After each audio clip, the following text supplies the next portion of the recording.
It's the Love of the Game podcast. And y'all locked in. This is another sucker-free Sunday. I think that's what we're going to call it. Sucker-free Sundays. Ain't no suckers in our circle. We keep telling y'all that every single week, man. The guests that we have on, we ain't playing around, dog. We ain't trying to play no games. We bring y'all people that move and shake in the culture, make things go in the culture. Lock. Yo. B Will. What up? Huff in the building. What's good? If you know, you know. 805. Hey man. Hey, you can say my area code. We don't know. It's not an area code. It's not an area code. Nah, he always say your area code. So, you can say my area code too. So since Locke was watching the basketball documentary from DC, is he gonna say 2? Are you gonna say 202 or 301? You don't know those area codes, do you?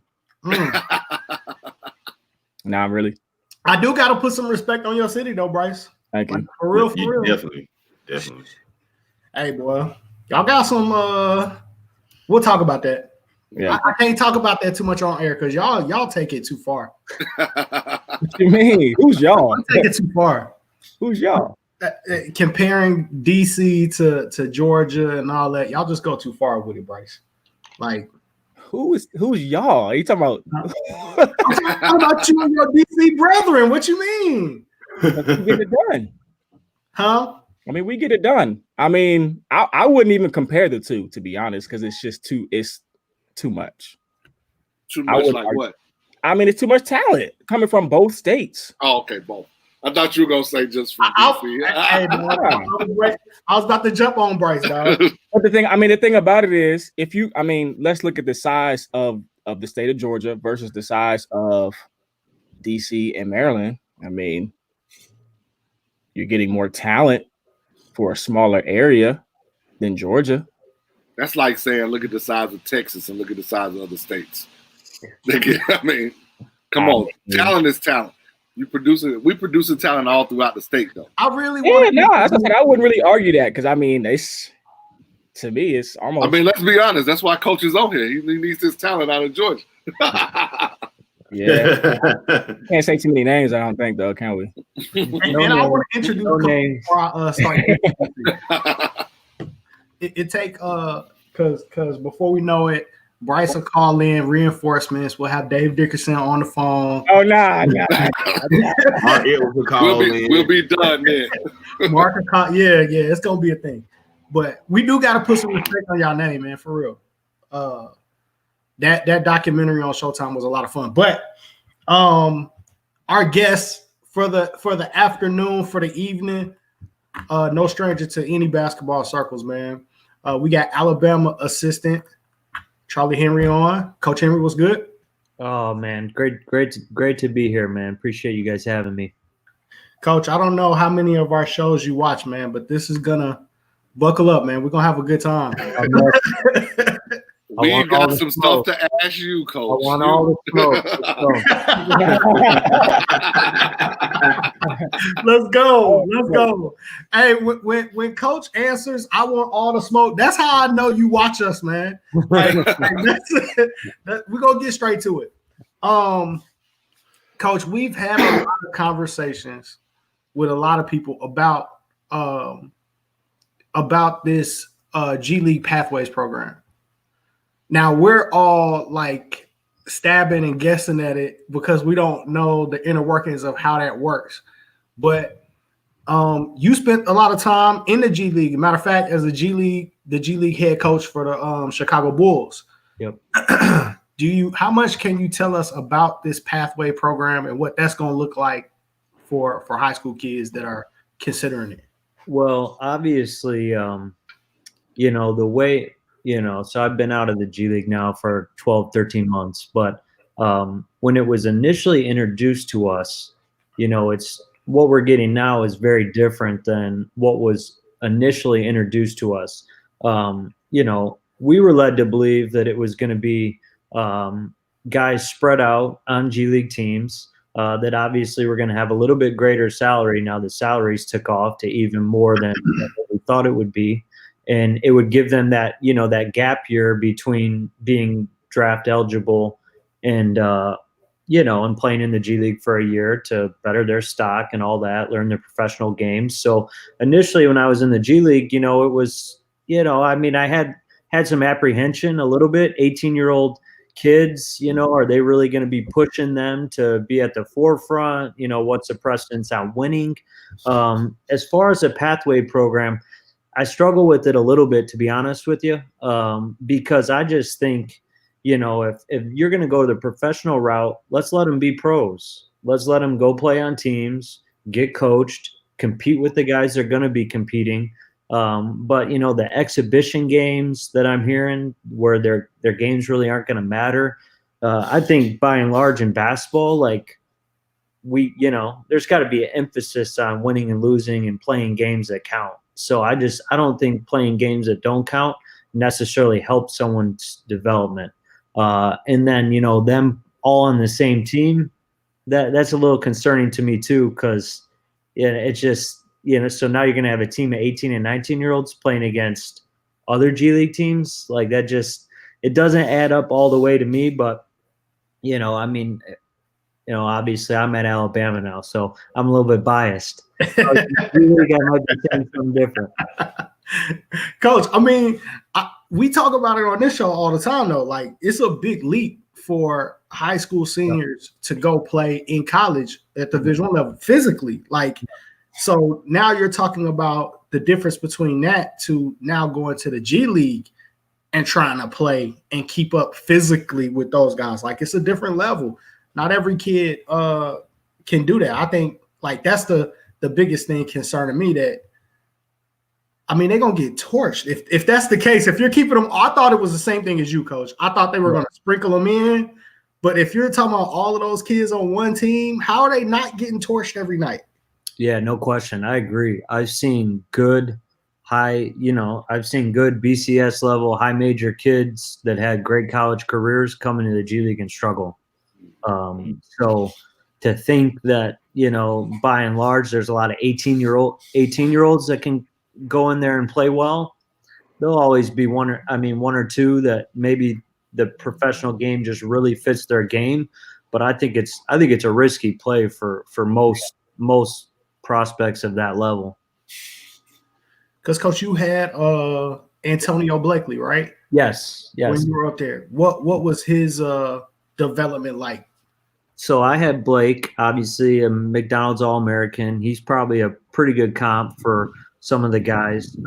I had him after 2 years at LSU, and he came and played summer league with us for Chicago. And then we signed him to a two-way. That was the first year of the two-way deal. And I'll say this too, like the professional game is very different than college system. Now at Alabama, we're playing pretty close to the way the NBA is playing, but most colleges aren't doing that. So there's a learning curve for most, just understanding what NBA offense and NBA defense is. So for him, that first year now, he can score the ball. Like he's probably been able to do that since he got out of the womb, but you have to understand, you got to, at 6'3", you got to do a few more things besides score it, and you got to fit in a team concept. So it was a huge, huge process for him. So he's probably a good comp, but again, I got him at like 20, 21 years old. Like he's going to be 18 or 19. Yeah, I'm just looking at that. Like somebody like Whitney that had that time of getting into a college weight program and really trying to get his body right, still having to go through a process once they get to the league. I think we look at like guys like Zion Williamson and stuff like that. Like everybody's not, you know what I mean? Every elite is not going to be that. When I think of Kai Soto, like he's going to get pushed around a little bit, I would think. As skilled as he is, like that's going to be tough.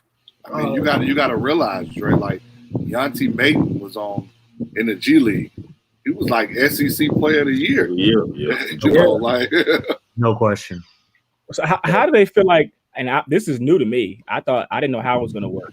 How do they feel like the chemistry of just putting those kids together is going to work? Like what, you know what I mean? Like to me, the logic doesn't make sense. Yeah, for sure. And I'm in the same boat. Like I said, when they originally talked about it, I thought it made some sense for, we all have guys that we've worked with that just maybe college isn't for them, the classwork, all that stuff. So now what it's came is just so different than what they originally presented. But to me, what I'm getting is they're just going to err 100% on the side of development, which is workout, obviously they'll get really good coaches, trainers to work with those guys. But, at some point you're going to be evaluated on winning and losing, and, I know being on the coaching side of it, that, when they do make the jump, they're going to need to be able to function on a floor and help a team win. So I think the best way to do that is to play in meaningful games. And that's my big holdup. If you're not playing meaningful games, that's tough for me to co-sign. Coach, do you think they maybe said, well, we're going to bump this salary up for these guys, so we can't put them on a regular team because they're going to make more than some guys who have paid their dues and are trying to get in the league, and it may cause some rifts among some teams if you put, one of these guys on the team and he's making $500,000 and somebody else is making $100,000. I think that could have been part of it. If it was part of the decision-making process, I think it's a mistake because, on a regular G League team, you're going to have two ways that are already back and forth and they're making a different salary. And then you're going to have assignment guys that are coming down from the big team. So those feelings that the regular G League player has, who's making, again, great respect to those guys that are making $7,000 a month, like those are going to be there regardless. And those assignment guys and those two-way guys, every time they step on a G League floor, they know that other dude's going at them. And I've seen assignment guys come down and play great. I've seen assignment guys come down and struggle because you got a guy that he wants your job. So let me ask you this, because we had this debate probably 2 or 3 weeks ago, and I feel like I was right in the sense that, well, I'm not going to say that. I'm going to let you answer the question. If you had a kid coming out of wherever university they were coming out of, and they were probably going to go in the second round, would you tell them to stay or return and work on your game some more and try to get to the first round? Bryce getting that off. It's a great question. I think it all depends. A loaded question, I guess. Loaded for sure, man. No, it all depends. To be honest with you, I think it's a case by case basis. I'm sure all you guys have, not each. There's no one route. I mean, it's the same in coaching, really any walk of life. So I think it's a case by case basis. I can say this: if you're a top 40 pick, there's levels. If you have a legitimate chance to play yourself in the lottery, you got to think about that because the team is going to now have vested interest in your success. If you're picked outside the top 40, you're pretty dispensable. But like I said, there are guys that maybe they've done the college route for 3 years and fourth year is probably not going to really impact, their professional. And nowadays, guys graduate in like 3 years. They're in a full load of summer classes. So you got your degree, you've done it for a few years. You're probably not going to move the needle as far as your stock, and you want to go be a pro. I mean, I personally don't have a problem with that. But I think if you can play your way into the first round or play your way into the lottery, there's a lot of value that goes on that. So if the kid was shooting 30% from the field and 60%, shoot 30% from the field and be an NBA. You mean 30% from three? Oh, was it three? Okay, 30% from the three. That's even 30% from the field. I'd say, he definitely should. We got to go find somebody else. But what was it, Huff? 30% from the three and 50%, 59% from the free throw line or something? Yeah. So very low. So in that sense, he would probably, I guess, like you said, there's levels to it. Yeah. And that's why it's just important that all these guys, obviously have people they can trust that can really break it down to them. Yeah. And there's a body of work there, and you have to be real about where your body of work is and where that probably projects you. And you either gotta, improve it, or obviously make some tough choices. So, Coach, let's talk about this a little bit since we're talking about that. What translates? You've been at G League, you've been an NBA assistant, you've been at college. What translates to the next level? Let's first start from high school to college, and then from college to pros. What translates? Yeah. Well, from high school to college, I mean, it's it's funny, man. I've really coached at every level, and it's not as different as people think. A lot of people think, oh, like there's everything's different. No, it's all the same.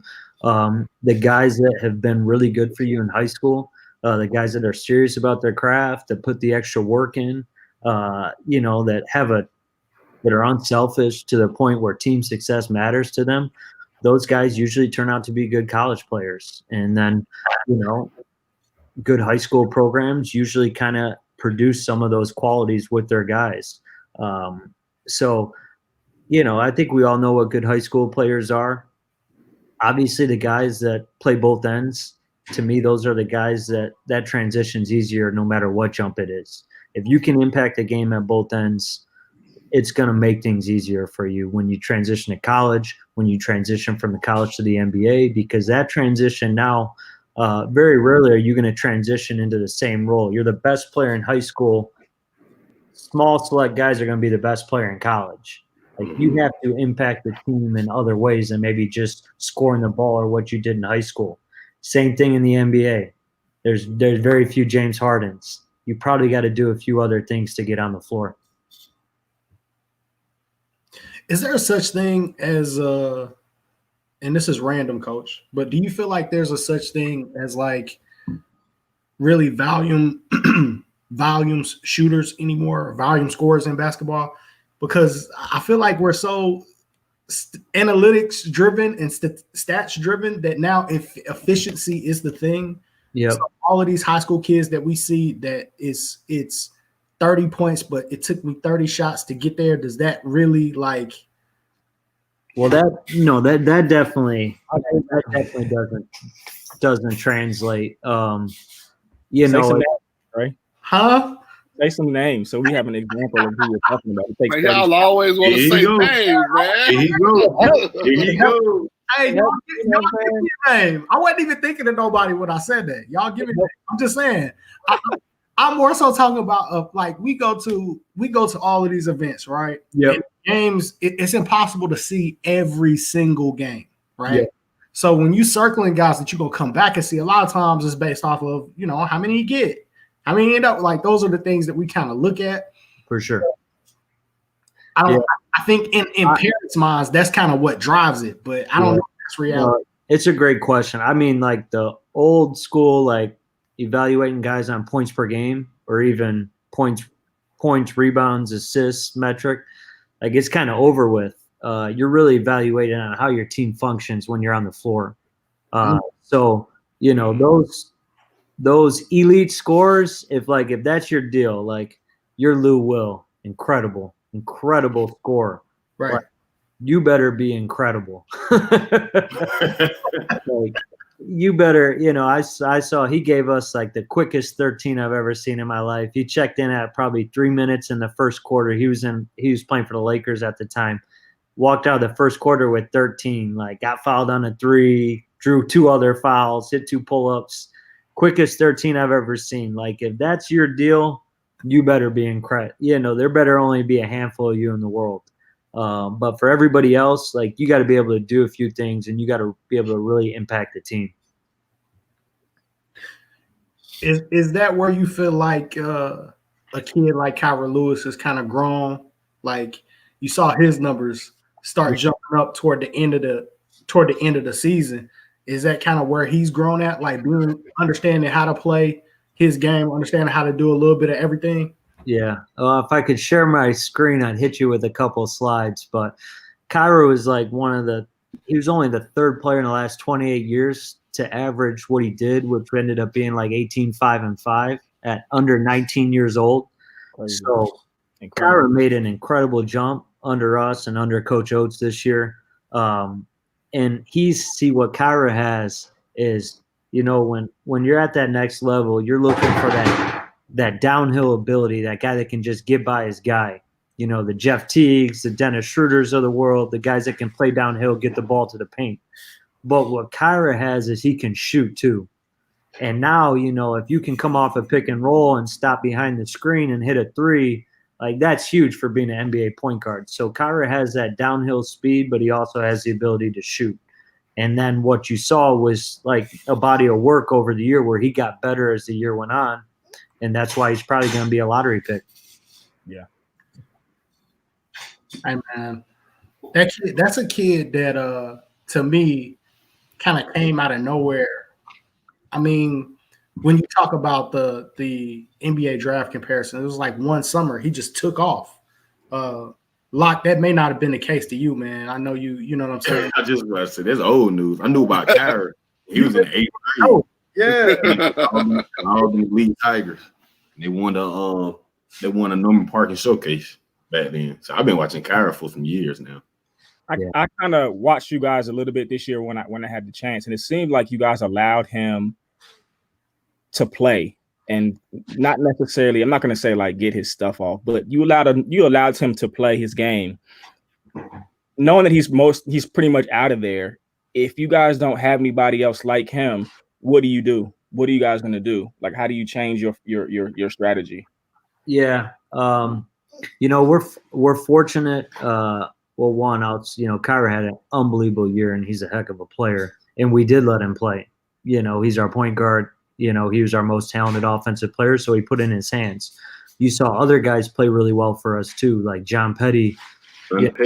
He went from a 10-point-a-game score to a 15-point-a-game score, and he went from shooting 36 from three to 44% from three. So you saw other guys play well too. We got, Javon Quinterly, who sat out for us this past year. Jaden Shackelford, our freshman, averaged just under 17 a game in SEC play. So, the cupboard ain't exactly – we're going to miss Kyra, but the cupboard ain't exactly bare. Yeah, I say. Those two guys in the backcourt, we'll see what John Petty does. But we feel like we got more than enough, and we're going to shoot. We're trying to be much improved from this past year. Coach, I think, part of it is the system that Coach Oates allows those guys to play. He breeds confidence in his players, how they play, the style you guys play. I think a lot of that goes into it. Would you not agree with that? Oh, for sure. I mean, if you look at Coach's track record, to me, he's a guy we can all rally around. Was a high school coach for 11 years. My father was a high school coach for a long time. Obviously, won at a high level in high school. Got hired down by Coach Hurley at Buffalo. After 2 years, took over for Coach Hurley. The program really ascended to heights that really no MAC team has really been at. And they did it playing this style that you saw at Alabama, which is just one of the fastest, one of the most potent teams in the country. I mean, we were third this year in scoring in the country. Obviously, we're one of the fastest playing teams. So we think that's a system that most guys are going to want to play in. Coach, do you happen to know y'all points per possession?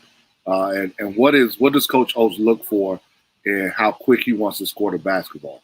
Is there a time frame on the shot clock? Yeah, so we're the beans, Coach. Don't let Huff trying to get the secret sauce, man. Don't let him do that to you, Coach. Coach, no, I've been to practice already, so I already got some.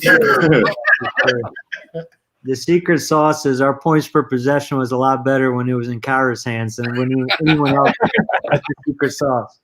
But no, well, we're a firm believer, like no NBA team, if you break up the 24-second shot clock in groups of six, like first six, second six, third six, last six, there's no NBA team that plays better in the last six than they do the first six.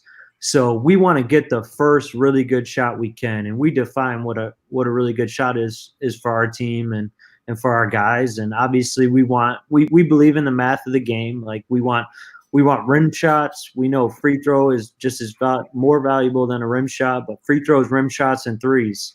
and you pretty much saw our guys play to that. In a 40-minute game, you really got to maximize your possessions. So we're trying to get the first really good shot we can get. And we do our points per possession. We were 36 in the country this year. And Ken Palm's adjusted offensive efficiency. Coaches, his team at Buffalo was 21st. So we're going to get better. We know that if we're scoring it at about a 1.1, we're going to be really tough to beat. Coach, so you've landed like in the middle of one of our arguments unknowingly, I think. Oh, I'm ready for it. Looking for it. Mark been on here jumping all day. He must not be training nobody today. It's too hot or something. Mark, I don't know for sure that John Petty plays better with a haircut. I don't know. We haven't seen him with a haircut. Yeah, we have no video evidence. There's no proof. Evidence. Oh, but one of the arguments that we had when you talk about John Petty, as a matter of fact, and you talk about his shooting percentage improve. Yep. Big argument over college basketball versus the NBA and who is doing a better job with developing shooting. How does that work for you guys? You guys developed somebody that took a statistical jump when it comes to actual shooting. What does that look like for you guys, and is that a big part of what you guys plan to do? Yeah, for sure. Well, like coach, shooters, or do you develop shooters? Yeah, I mean, I think it's definitely two schools of thoughts. Shooters can be developed. Like that's a fact of the matter. I mean, I was at the University of Utah when Kawhi Leonard was in his last year at San Diego State, and he was not a shooter. Shot under 30 from three. Saw him obviously in the NBA years down the road, and he was a shooter. So shooters can definitely be developed. Like I said, working for coach in high school, like we were in the development business like way back. And then I think, the NBA does an incredible job developing their guys. So that experience has been huge for me. Like anything, we obviously, we sit in these meetings at the professional level and, come up with a player development plan and 20 pages for each guy. At the end of the day, guys that want to get better are going to get better. The guys that are serious about it, that want to put the time in, those guys get better. And obviously those are the guys we're looking for at Alabama, and we make ourselves more than available to help them do that. Hey, Coach, we got questions coming in. Yep. This one's for Patrick Henry. Says, have Coach talk about the difference in translating analytics from college to high school when high school in Georgia doesn't have a shot clock. Patrick, that's a great question. But what I really want to ask is, how freaking bad do we need a shot clock, Coach? Why don't we have one? You recruit all over the country. Like, what's the ratio between states that have them and states that don't? What's going on? Why ain't we got it? Yeah, I mean, it's definitely to me, it's something that should just be, and it's probably deeper seated. There probably should be better organization in place to kind of put measures, that everyone in the U.S. can follow. Grassroots programs, high school programs, but no, we definitely need a shot clock. To me, that's just, I think every state association would be better served with the shot clock. As far as like the analytics, they're not the end all be all. Obviously you got to define what good shots is for your guys that you're coaching, your team, and then you got to work to get those, and put a system in place where those are the shots that are produced. So, it's a little bit different. I mean, every level it jumps up, you probably got to really like fine tune things, but, in the high school game, you probably want your best players creating the majority of your offense. That's just the reality. If you're just trying to get from point A to point B, which is winning games, Coach Huff's had some good players. He probably wants the ball in their hands, and, the other guys probably play off that a little bit. Coach, so what you're saying, though, is if we go down to Georgia high school, you're going to be able to give us a letter or a video that says why the shot clock's needed? I can do that. Huff got enough juice. We could have been had this done. What's going on? Hey, watch out, man. Pull some You straight. slow moving, huh? How can you take a kid that hasn't played with a shot clock? Is it really that big of a deal? Can you take a kid and plug them into your system, playing in the pace that you play at, that hasn't played with a shot clock? Is it easy to do? Is it tough to do? Yeah, it's not a huge deal for us because that shot clock don't wind down too much when you're playing us. So we usually shot long before the clock gets late. So no, I mean it's big for guys' development. That's why I'm so much in favor of it. I love to see Georgia go with it as well as every other state. But I think you coach it, you make them aware of it. The good news is most of them have played in the grassroots where they probably play with the shot clock at some point. Coach, you talked about your time with Coach Oates at Romulus High School. Yep. How did that help you? Now that you're back at the college level, how did that help you? Oh, it was great. So it took me a little bit longer to finish school. So it took me 5 years. Where our guys are getting their degree in like 3 or 2.5. But I got done playing small college, and I went and helped him out for a year. And I was in the I substitute taught in the district. He ran it like a college program even back then. So I'll just give you an example. So cross country season was starting, and he was, obviously, head coach Metro Detroit area. He tells me he's a cross country coach. So I said, oh, that's interesting. So yeah, we got your assistant cross country coach. We got cross country practice. So I go there to report to cross country practice, and I can tell you the cross country practice looked a lot like the basketball practice. They went from having 0 cross country runners to basically anyone that wanted to play for Coach Oates in high school was running cross country. And I can tell you, we weren't outside running trails. We were in the gym getting work done. So it was great. I mean, we made a lifelong friendship.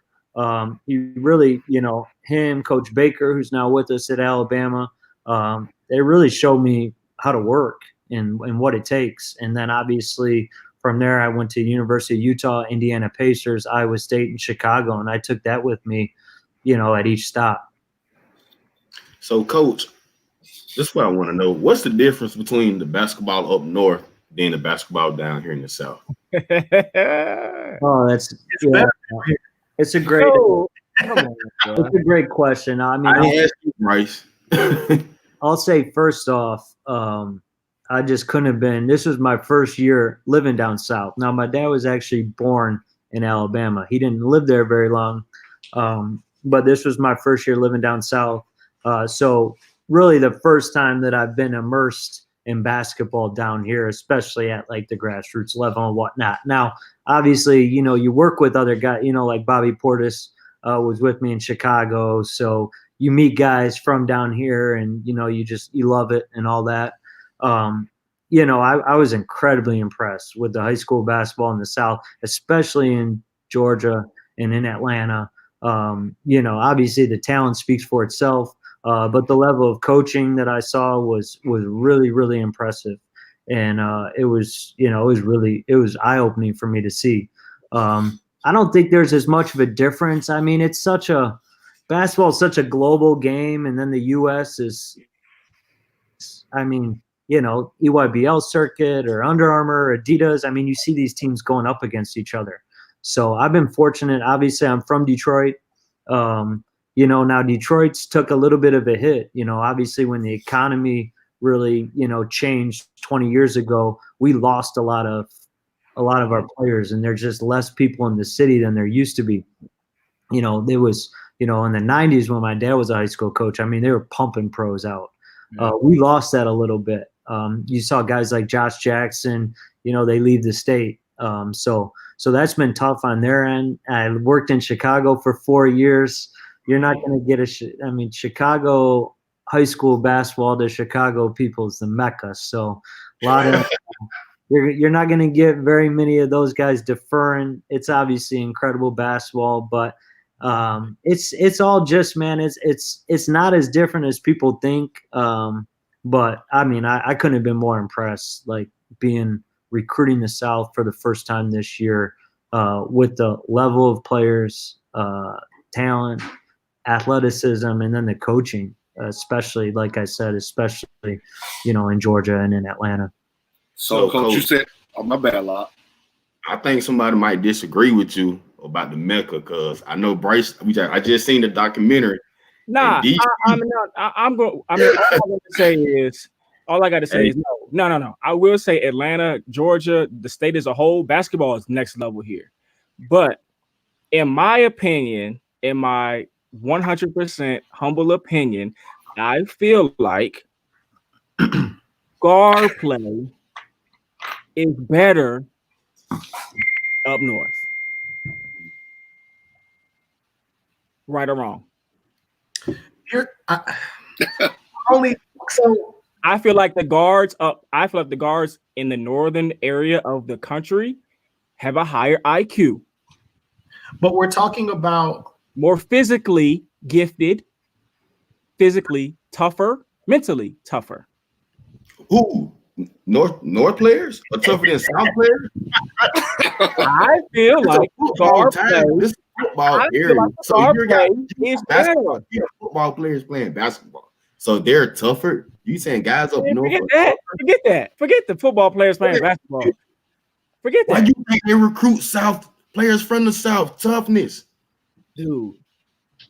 The guards at the Matha, the guards at the whole thing that you watched are physically, they're bigger. They're going from there to Villanova. Dude, St. John. The smallest guard came out of Georgia from Auburn, Jared Harper. Okay, that's one. I'm just saying Harper's tough. I'm just saying as a whole, I feel like guard play is better. You can look at AAU basketball from middle school, elementary on all the way up to the team takeovers and so on and so forth. I feel like they're better basketball players. They're more cerebral. I feel like their IQ is higher, and physically they're stronger. I feel like they make the right basketball decisions. Now, that's not to say that kids in Atlanta and the South aren't like that. I'm not saying that either. I just feel like that's what it is. And y'all notice I feel like fools come from the South and go up north and get beat.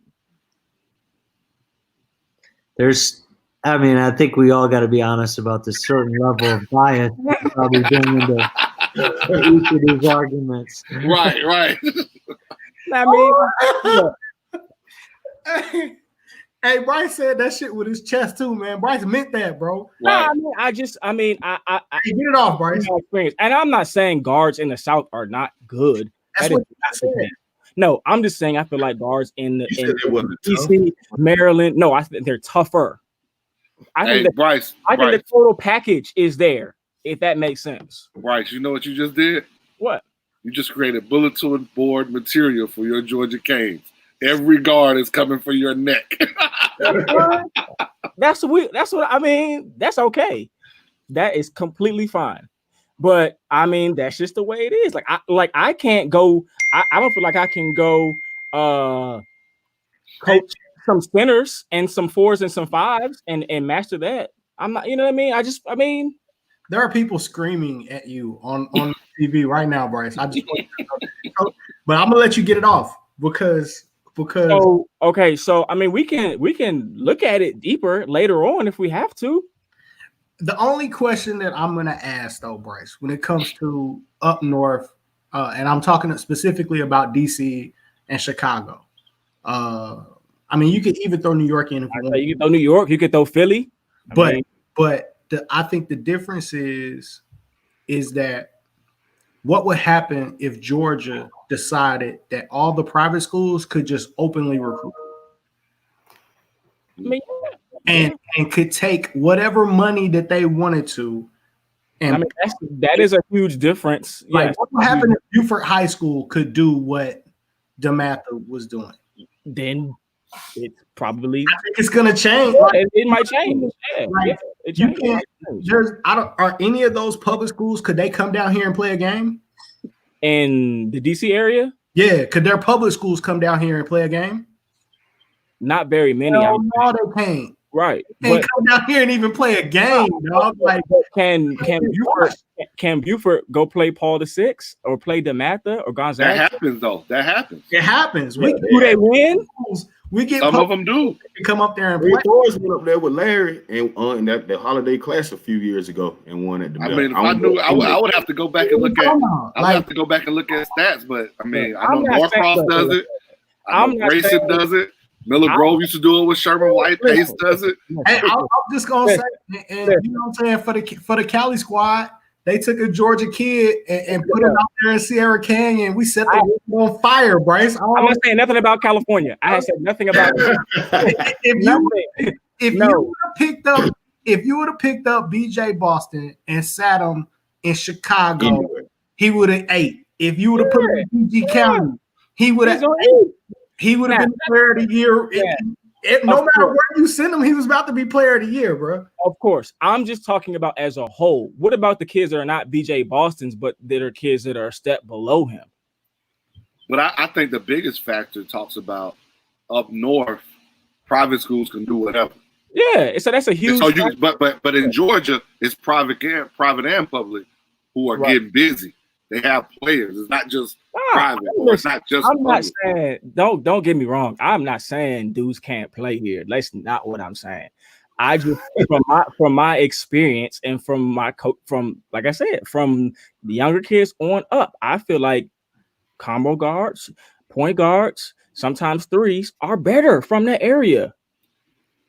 That's all I'm saying. We got to move along. That's all I'm saying. I'm gonna enter on that. So Coach Henry, we don't believe you, bro. You said you wanted to smoke, Coach Henry. So I got a question for you. Yeah, let me hear it. How did you feel that time Coach Bolin got on you at Utah when that kid didn't go to class? Another good first boss was Coach Boylan, who's obviously, with the Bulls. But man, you learned the first mistake you made, he was going to let you know. Probably in some stuff you've never heard before, or at least you didn't expect to be hearing it from a superior. You're going to make sure it didn't happen again. But no, I mean, he's another guy that taught me how to work, taught me how to have a standard for the way I go about my job, and I look at it as incredibly formative. I didn't like it in the moment, but sometimes what you need isn't necessarily what you like. So if you were recruiting a 4 or 5 star kid, yep, but he had bad body language, he didn't go to class, he might have been a jerk. Would you guys let him go? You let that? I mean, are you gonna wait a minute? Oh, bro, never mind. Go ahead. Bro. No, this ain't. No. This is not about. That's not about him. This is not about him. Nah. How good is he? How good is he? 4-star, 5-star rank. Is he 4 or 5? It makes a big difference. Yeah, it is a huge difference. No, I mean, coach. I'm not talking about a lazy kid who you guys are laughing about. I'm talking about a dog. I'm talking. He might be a pro. Yeah. Well, I think it kind of obviously you want to bring in high character guys. Like there's value in that. We do talk about body language and talk about how he interacts with his teammates basically at every eval. But I think if you can find common ground with the kid, and obviously like these guys, like I said, they're kids. Like that's the key word in it. They're not a finished product. Like we do think that they can, you can get guys better.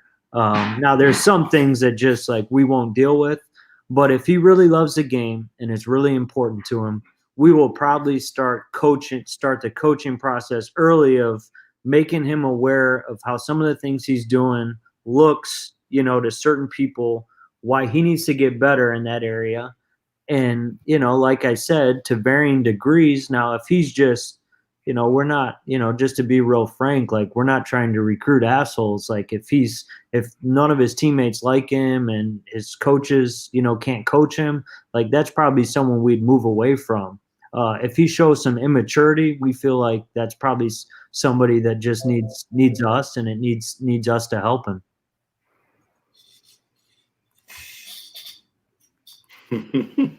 Skills. Andre.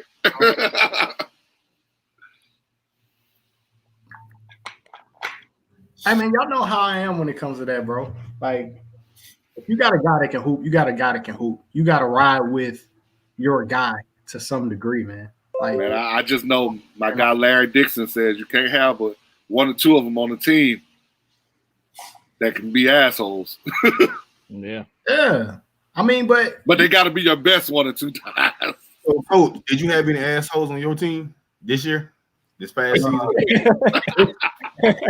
This year we could have probably used one or two of them, to be honest with you.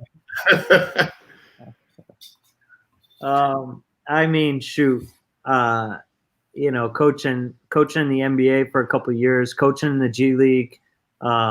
Like I said, I mean, it's kind of your job to help guys kind of smooth out the edges.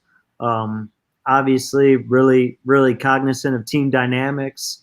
But if you will play hard and your teammates like you, that can go a far way in making some things work.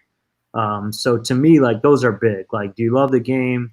All right. Are you a good teammate? If you have those two things, then we can probably work through a lot of other stuff.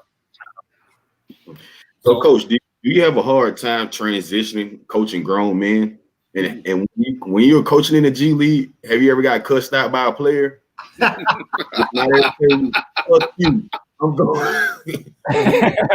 When I was it was the G League. So when I was in the G League, I did the cussing out. In the NBA, you had to take some. There'd be those moments. The exchange of ideas where you might get the look at the bench and why are we doing this?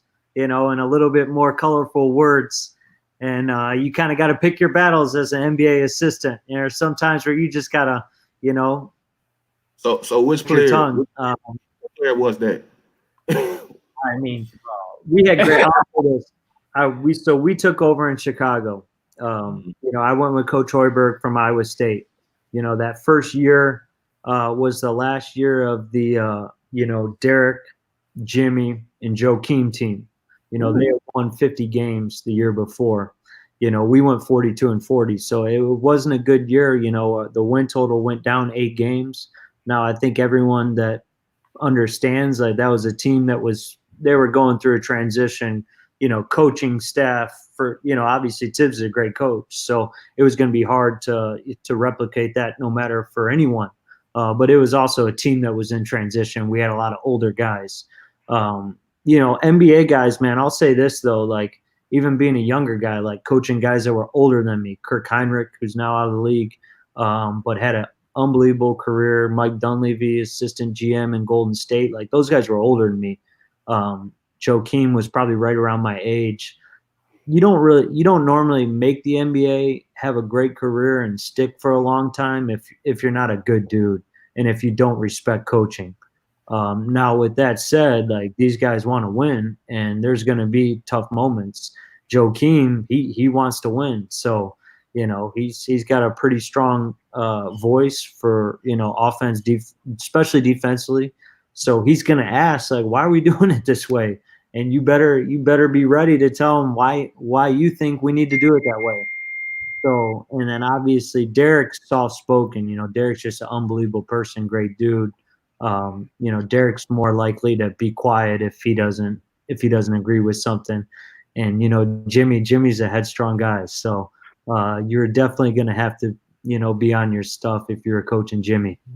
Do you think that was tough for Coach Hoiberg coming in from college, coming right into that team after Tibbs, and having obviously Jimmy and Joakim, kind of challenging them a little bit to say, well, why are we doing this? This is different.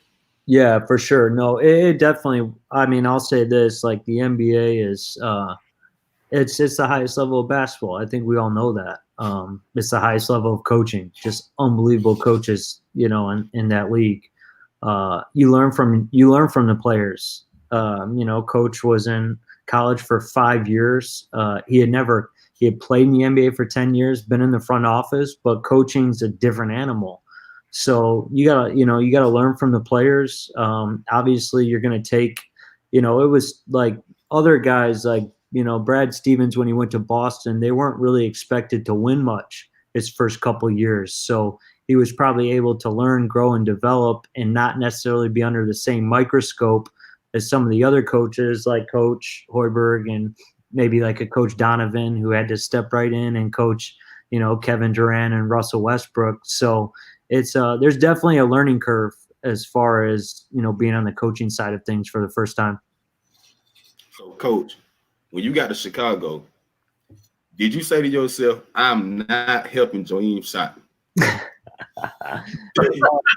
you say, I'm not fucking with that? Well, what? Joe, what's unbelievable, I mean, obviously, it goes to say, as far as there's a role for guys. I mean, shoot, we're seeing it in The Last Dance. Like, Joakim is, he was Defensive Player of the Year. He was 5th in the MVP voting. He knows who he is when he steps on a basketball court. He knows he's an offensive lineman. He's not trying to be the quarterback. With that said, if Joakim's just in your gym and he's shooting, like, he's going to make shots. Like, I don't think people understand that. Like, NBA players you don't think can shoot are going to step in, shoot spots, and make 8 out of 10, and you're gonna be in shock. But that's just the level of play up there. So, Coach, you're talking about The Last Dance, and you spent a lot of time in Chicago. Let's talk about the front office. Anything to say about the front office? Oh, shoot, man, I'm gonna run.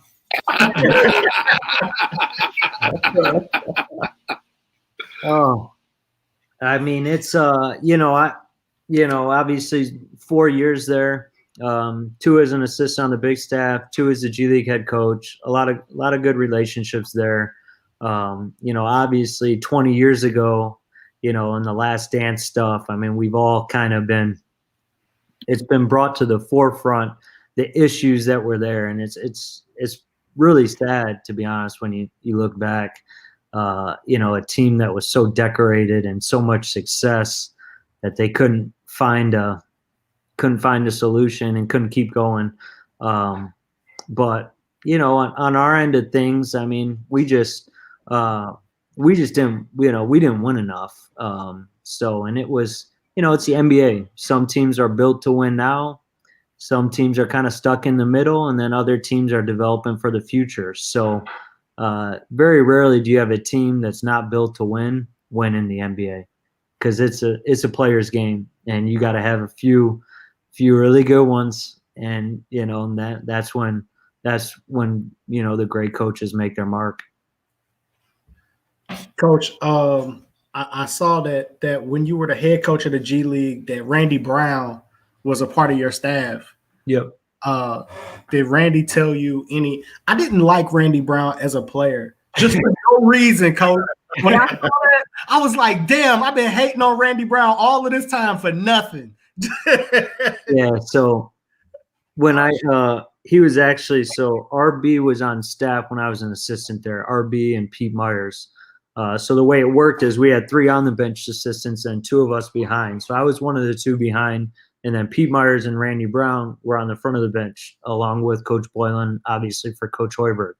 So RB would we'd play pickup on about every game day.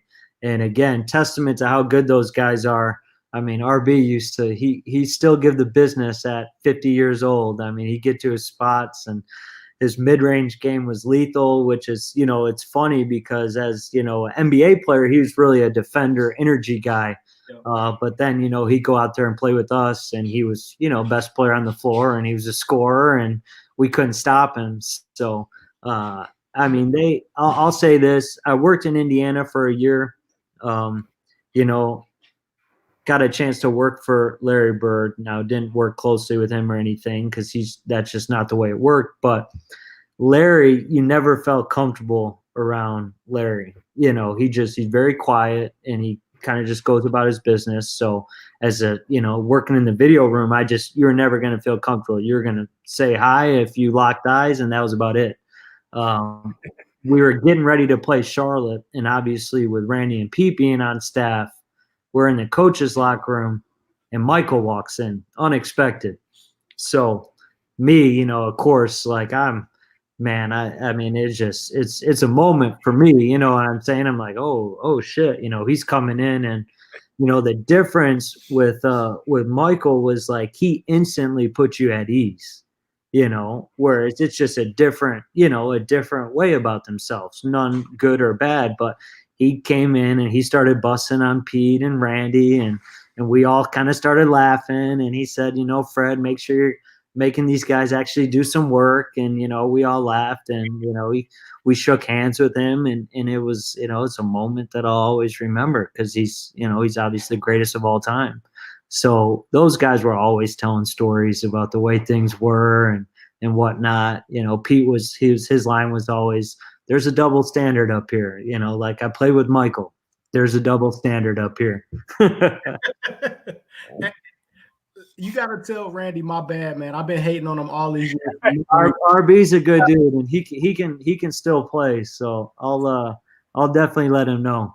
I think I know what it was, Coach. I was mad that when he was with the Bulls, that he got the hoop in those bread 11s.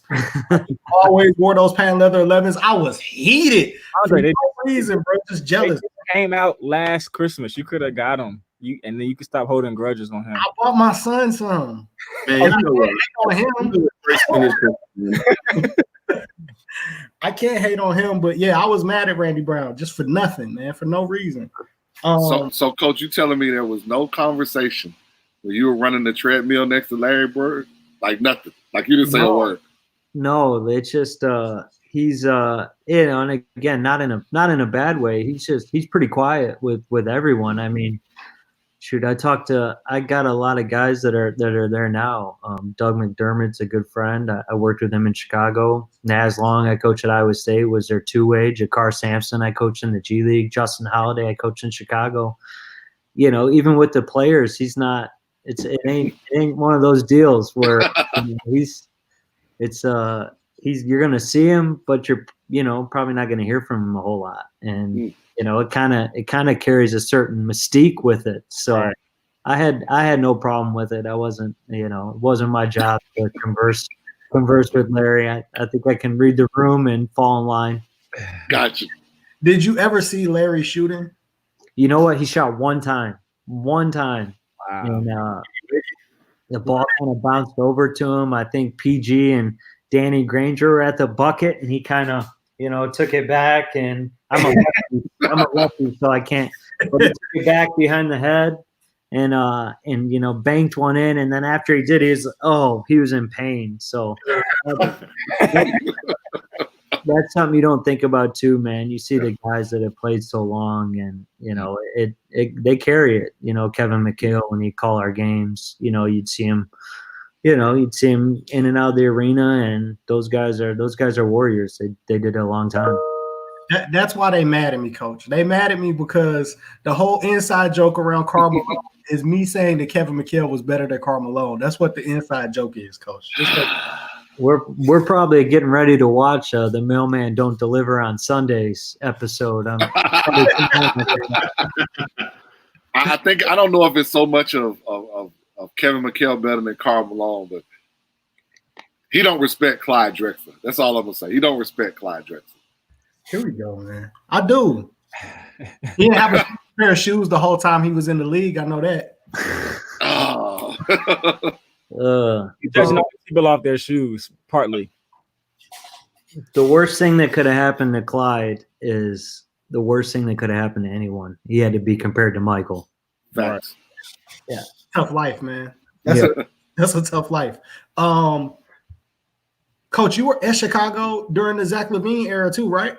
Yeah, so I coached the G League team. So after we traded Jimmy to Minnesota, you know, we're going into a definite rebuild, and they were pretty open about what that was all going to entail. So for me, it was an opportunity. You know, in the G League, we had just formed a G League team and we're going into our second year. So, you know, I just made the decision where, you know, I could, you know, keep going being a behind the bench assistant, or I could go down and coach this G League team of a rebuilding team. And it made a lot of sense for me. You know, I'm a basketball guy. You know, I want to do things that help me grow as a basketball coach. And that's all it was. I saw it. And I said, I can be a part of this rebuilding team, which we all know those are tough situations, or I can go be the head coach of the G League team. I'm going to go do it. Got you, Coach. When you coach in the G League, does that change what your role is during summer league? So I was always, I pretty much ran the offense in summer league for every year I was there, with the exception of the first year because Fred coached it the first year. He was obviously a first-time NBA head coach, and then from there, I helped Pete that second year. We won summer league. That was fun. Helped Randy one year. So it really didn't change it. I always had a big role in summer league. It was a lot of fun. Trying to help guys break in. A lot of, Kaiser Gates. We had one of, Coach Huff's former players who, played great with us in summer league, and then he went on, and I coach him in the G League. So I always liked working with guys like that. And summer league's a lot of fun. I mean, it's 10 days in Vegas. So do that. Coach, did any one of those G League players try to play you one-on-one?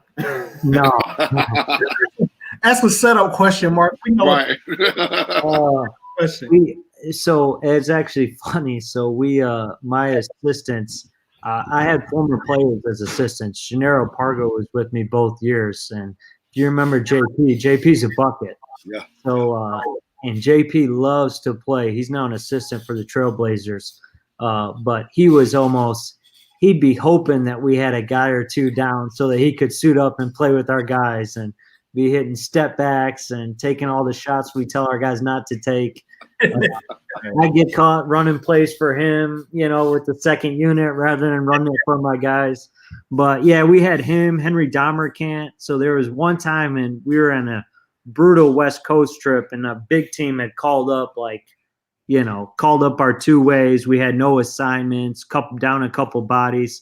So I practiced with our guys one time in Salt Lake, and Blakeney wasn't practicing because he was going to join the big team, but he was on the sideline, and it was really pretty much, coaches and two of the guys versus the start. It wasn't even our starting five because our two ways weren't there.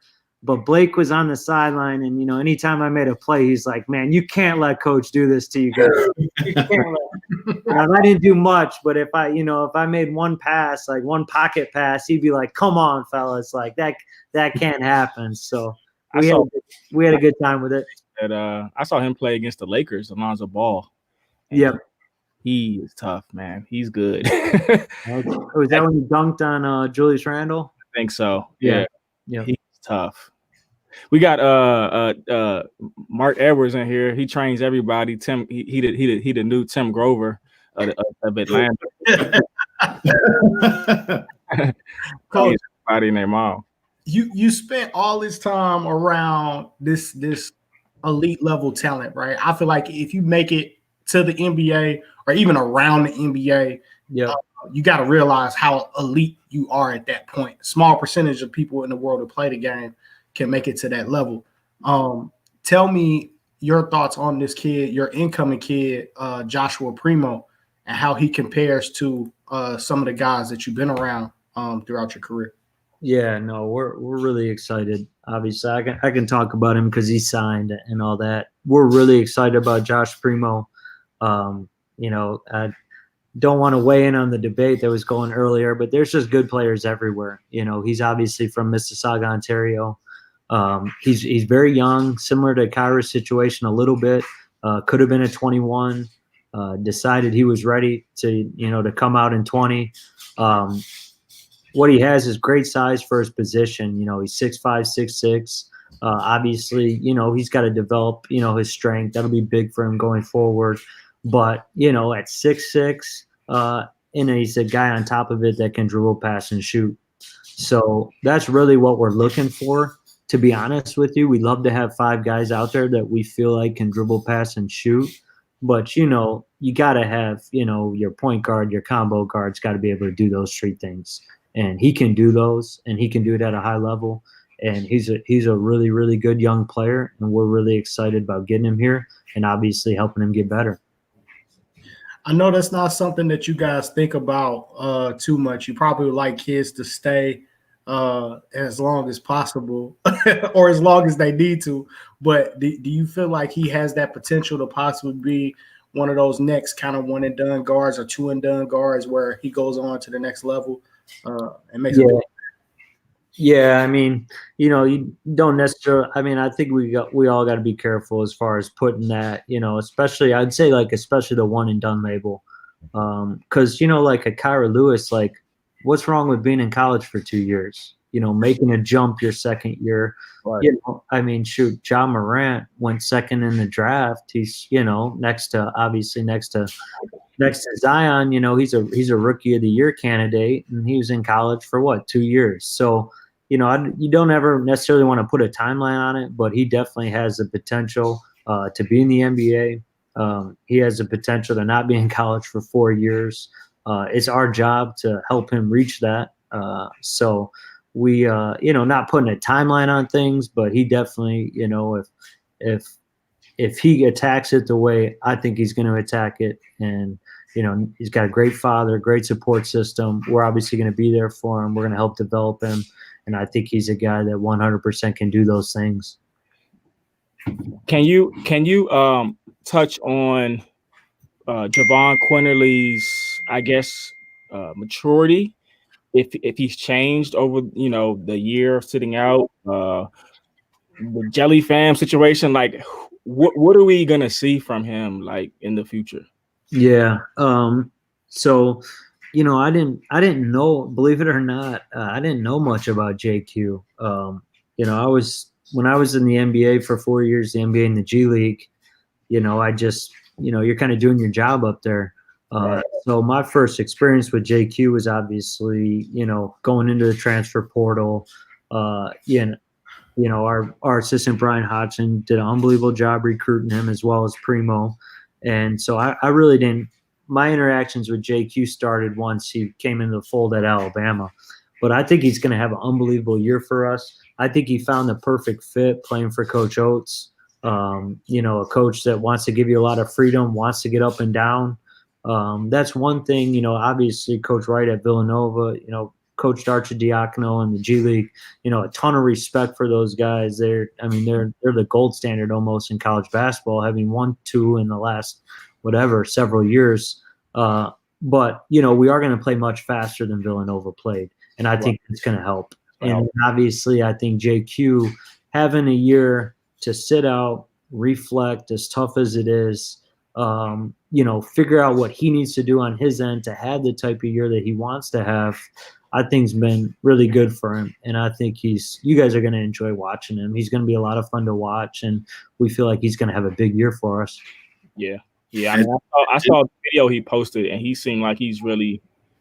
I mean, it was I guess it was practice footage or something like that. I just watched it. He seemed like he's gonna be ready to go. Yeah, no, I mean, going against he went against Kyra Lewis every day in practice, and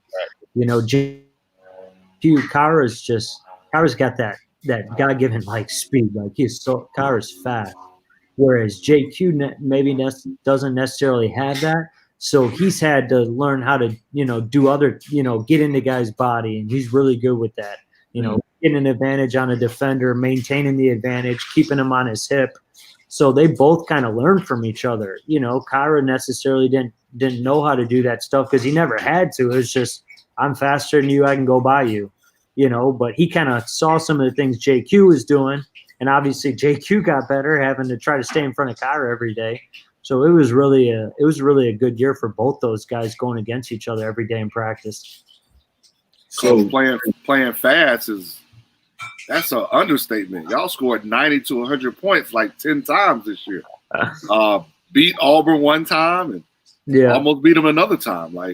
So that's really impressive. We should have.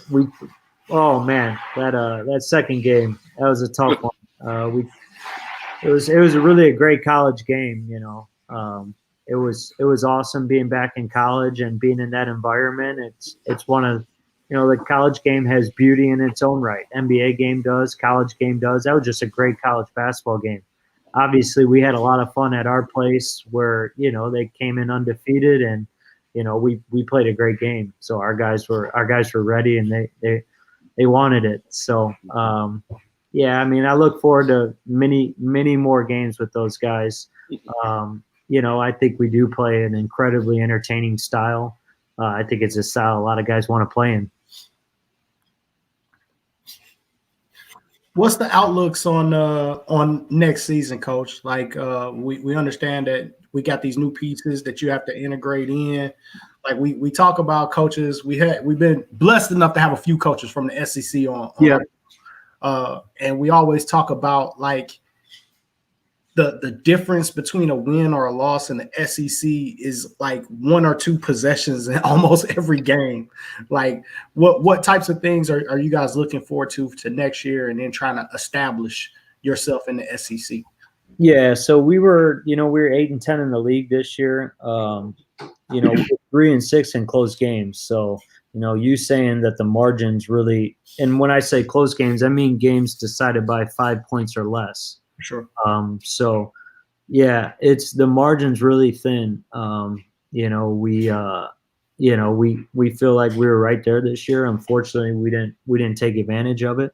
For a lot of different reasons, but we know we got to get better defensively. That's going to be huge for us. If we can keep a guy like Herb Jones on the floor, that's huge for us. Herb's a monster, man. I've worked with NBA level defenders, like really good NBA level defenders, and Herb is that. He can really guard. And obviously, we lost 2 guys before the year even started. 2 guys went down with ACL injuries. So they were both like our combo forwards, our 3-4 guys, James Rojas and Jawan Gary. So it was really important, Herb being 6'7", 6'8", a guy that can do multiple things defensively. It was really important that that we could keep him on the floor, but we just couldn't do it enough consistently. He had 2 different injuries, one in our first game of the year and then one later in the year during conference play at LSU. So we know we got to get better defensively. We feel pretty good. We're going to make a jump. We added Jordan Bruner, a grad transfer from Yale, who's originally from South Carolina. We think he's going to have a great year for us, really fits what coach wants to do. We think our backcourt with JQ coming into the fold, Shaq doing what he did as a freshman, bringing in a Josh Primo. We'll see, what JP, what John Petty decides to do with his draft stuff. But we feel like we got a chance to make it a special year at Alabama. And that's not to minimize how good the league is and how good we'll have to be to make the jump. For sure. So, Coach, it's a lot of programs that kind of shy away from those pro comparisons or even talking about guys being pros. With your connection to the NBA, are you working in the NBA, understanding how to get there? Are those things that you guys talk about like during the year of, hey man, this is what you really got to work on to play at the next level, or you guys kind of let it organically kind of mature because you guys play an NBA style of play in college? Yeah. I think it's just a healthy balance. Obviously, when we're with our team, we're talking about what our team needs to do to win games. To me, that's, you look at teams that have had multiple guys become pros, team success trumps all, obviously that carries a lot of weight at the next level. So we're always talking about what we need to do in order to win.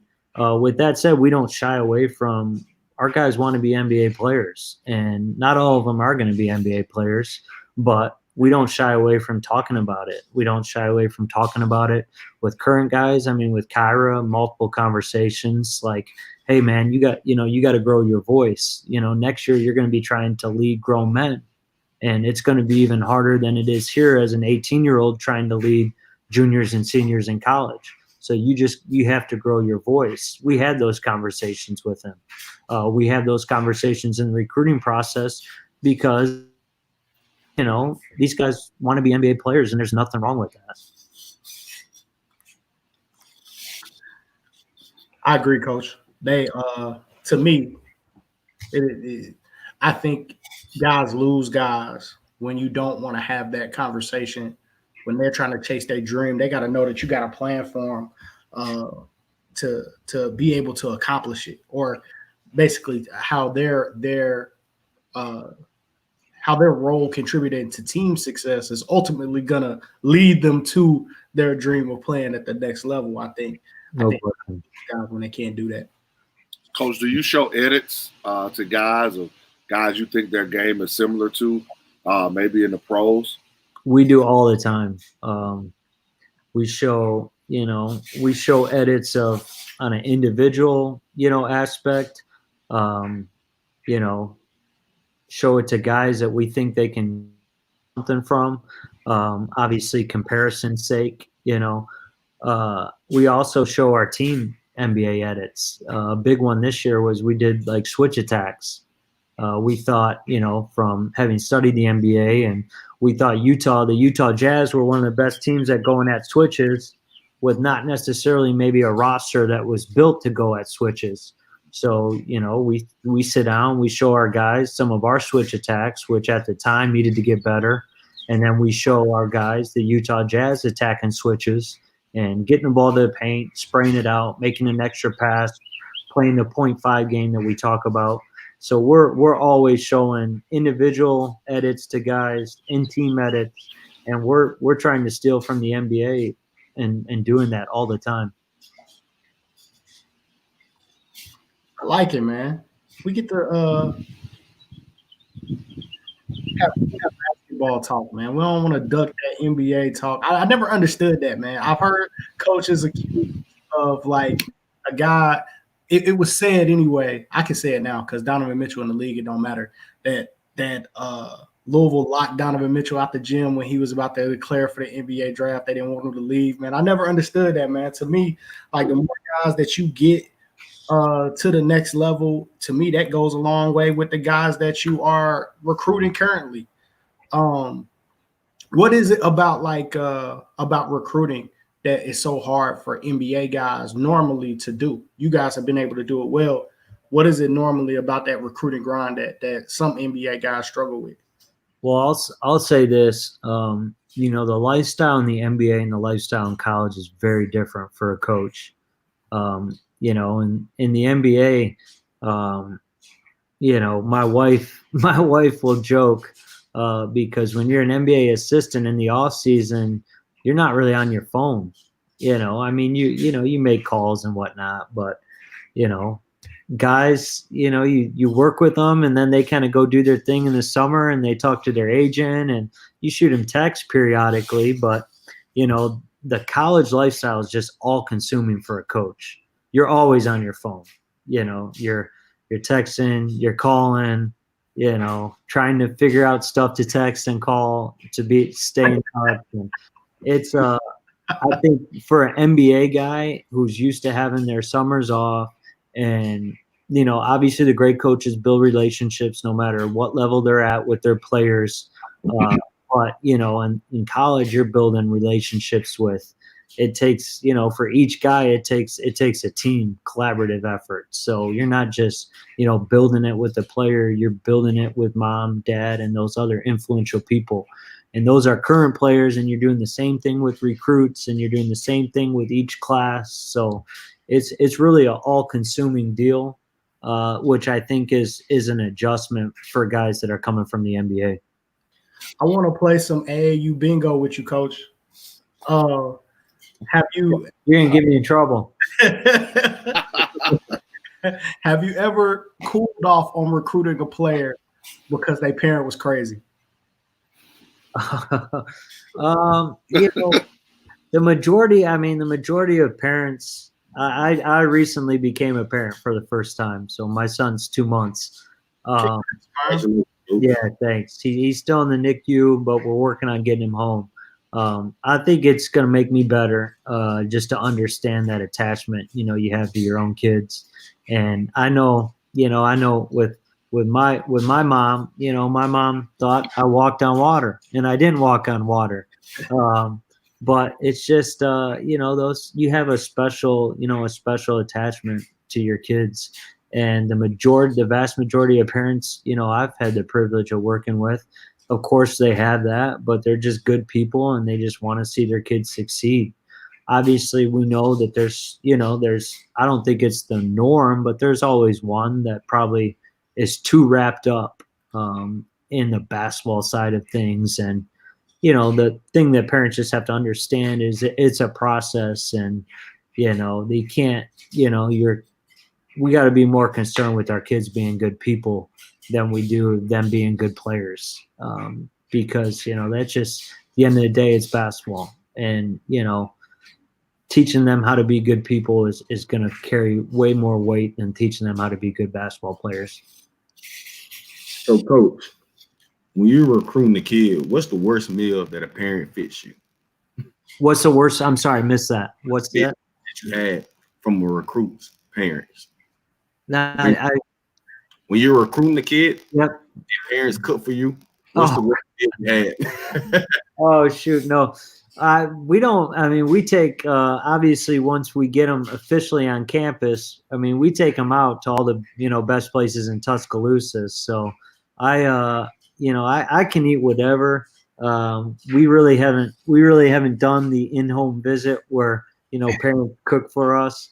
I can tell you with the way me and Coach Oates and our staff eats, it wouldn't be a problem. We would eat whatever. So we actually had to we were getting so big in January, he started a weight loss contest. We all threw money in to see who could lose the most weight. And of course, Coach won it. The rich get richer. But no, we can handle whatever food comes our way. We have a great time on visits, take family out. If you guys come down for one of our football tailgates, I promise you will not be disappointed in the food we're serving at our tailgate. That's the South for you, Coach. That's the South for you. Yeah. And Coach, I'm personally taking that as an invitation. So more than welcome. More than welcome. Every Saturday. I may give you 2 or 3 names to bring with you, but you're more than welcome. Let's get it done. Let's get it done, Coach. I'm available. I have one with me. Coach, we got actually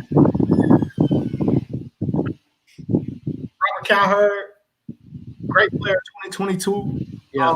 Asking, as a coach, do you want to drop a play every time down for development, or is it more about trusting the player naturally? Yeah, for sure. So I'll say this, our system at Alabama is very free flowing. Coach Oates, dating back to his high school days, he doesn't want to stop, set the offense, call a play. That's just not the way he's going to do it. He wants to play in the flow. Like I said, he wants to score in the first 7 seconds of the clock. He wants to have multiple guys that can pass, dribble, shoot, get down, run early pick and roll with great speed into the action and great spacing of the floor, and then let guys make plays. Like that's what he's really big on. Spend a lot of time getting guys better. Like, why would we not let them play to their strengths once the game starts? So he does a tremendous job pumping guys up with confidence. We play a really free-flowing style. I'll say, in the G League, we did that too for about 3 quarters. And then, in the fourth quarter, you kind of, you probably take a little bit more control. If Coach Huff talks to, Kaiser, he'll probably tell you, come fourth quarter, I was probably going to be telling you what we should be running. And, if Blakeney was playing with us, the ball was going to be in Blakeney's hand from fourth quarter. Now he'd want to play 48 minutes like the fourth quarter, and we had to teach him that let's pick our spots and let's let that ball move a little bit. But those last 6 minutes, you got to make sure the right guys got the ball. Hey man, Mark is trying to get you to take Huff back to Alabama with you. Mark, I don't know if Mark trying to get rid of you or if Mark. I know, right? Succeed at a high level, man. Mark on that drink tonight or something. Huff out the paint, trying to sell you off to Alabama. I know. But no, Coach, we excited about it, man. Yes. Look, we definitely want to check it out, man. I like personally watching you guys play, the style of play. Like you said, those early ball screens, early drags, like I like it.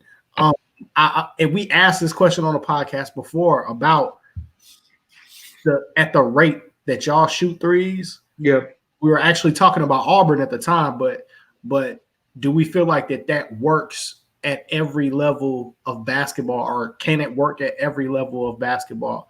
What's your thoughts on that? Were you guys doing this at high school with Coach Oates? Yeah, we were.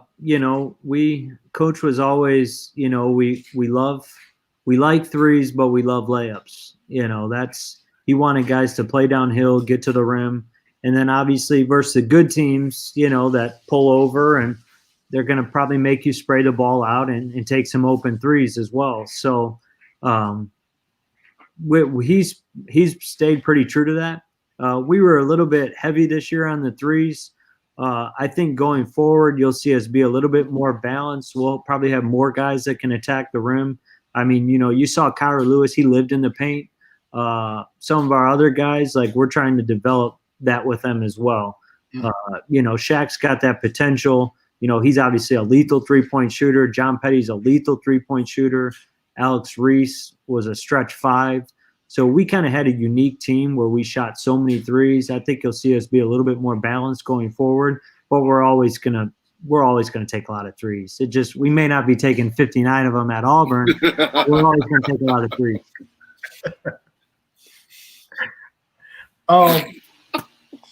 I want to see, man. Y'all wild, bro. Hey, man, Mark is wild, man.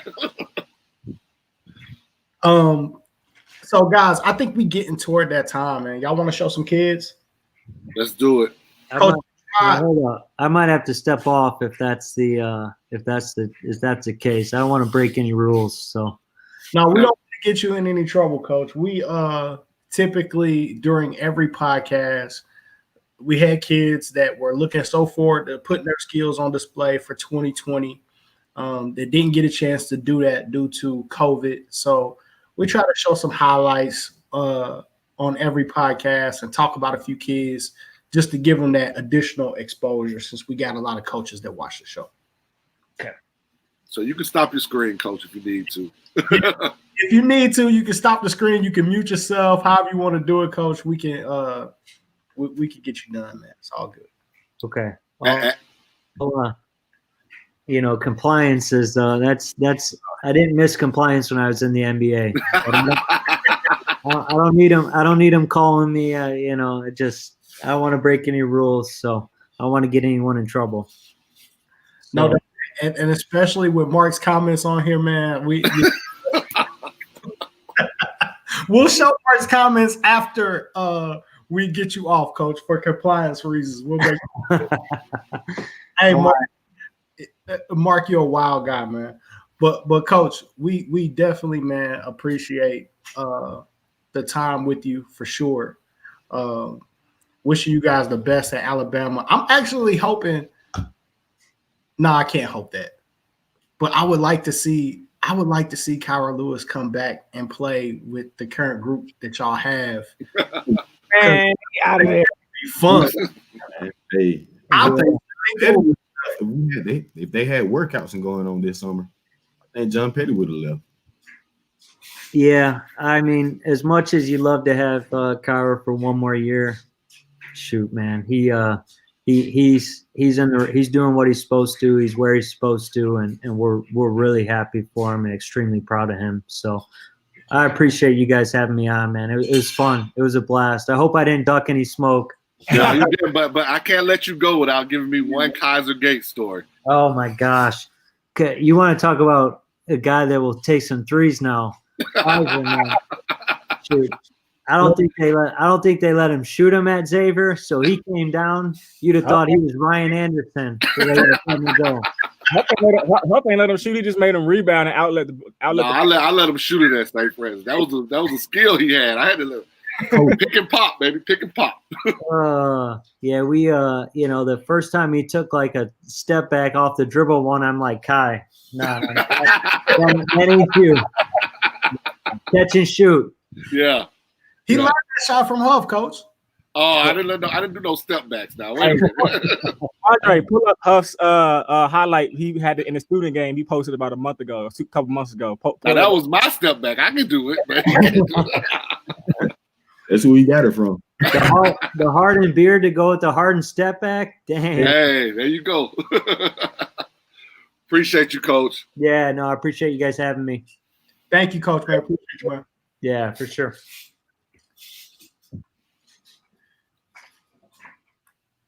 Hey, y'all. Wow.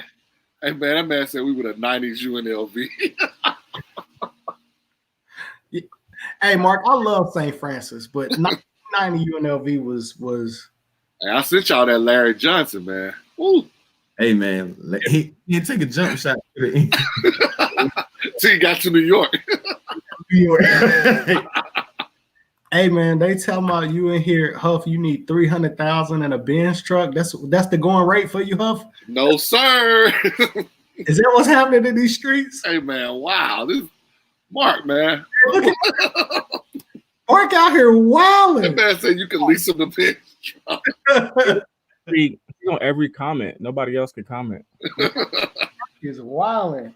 Hey, let's show some kids real quick. I got one thing. Hey, but before we get to those kids, man, I want y'all to know we are really helping these kids, man.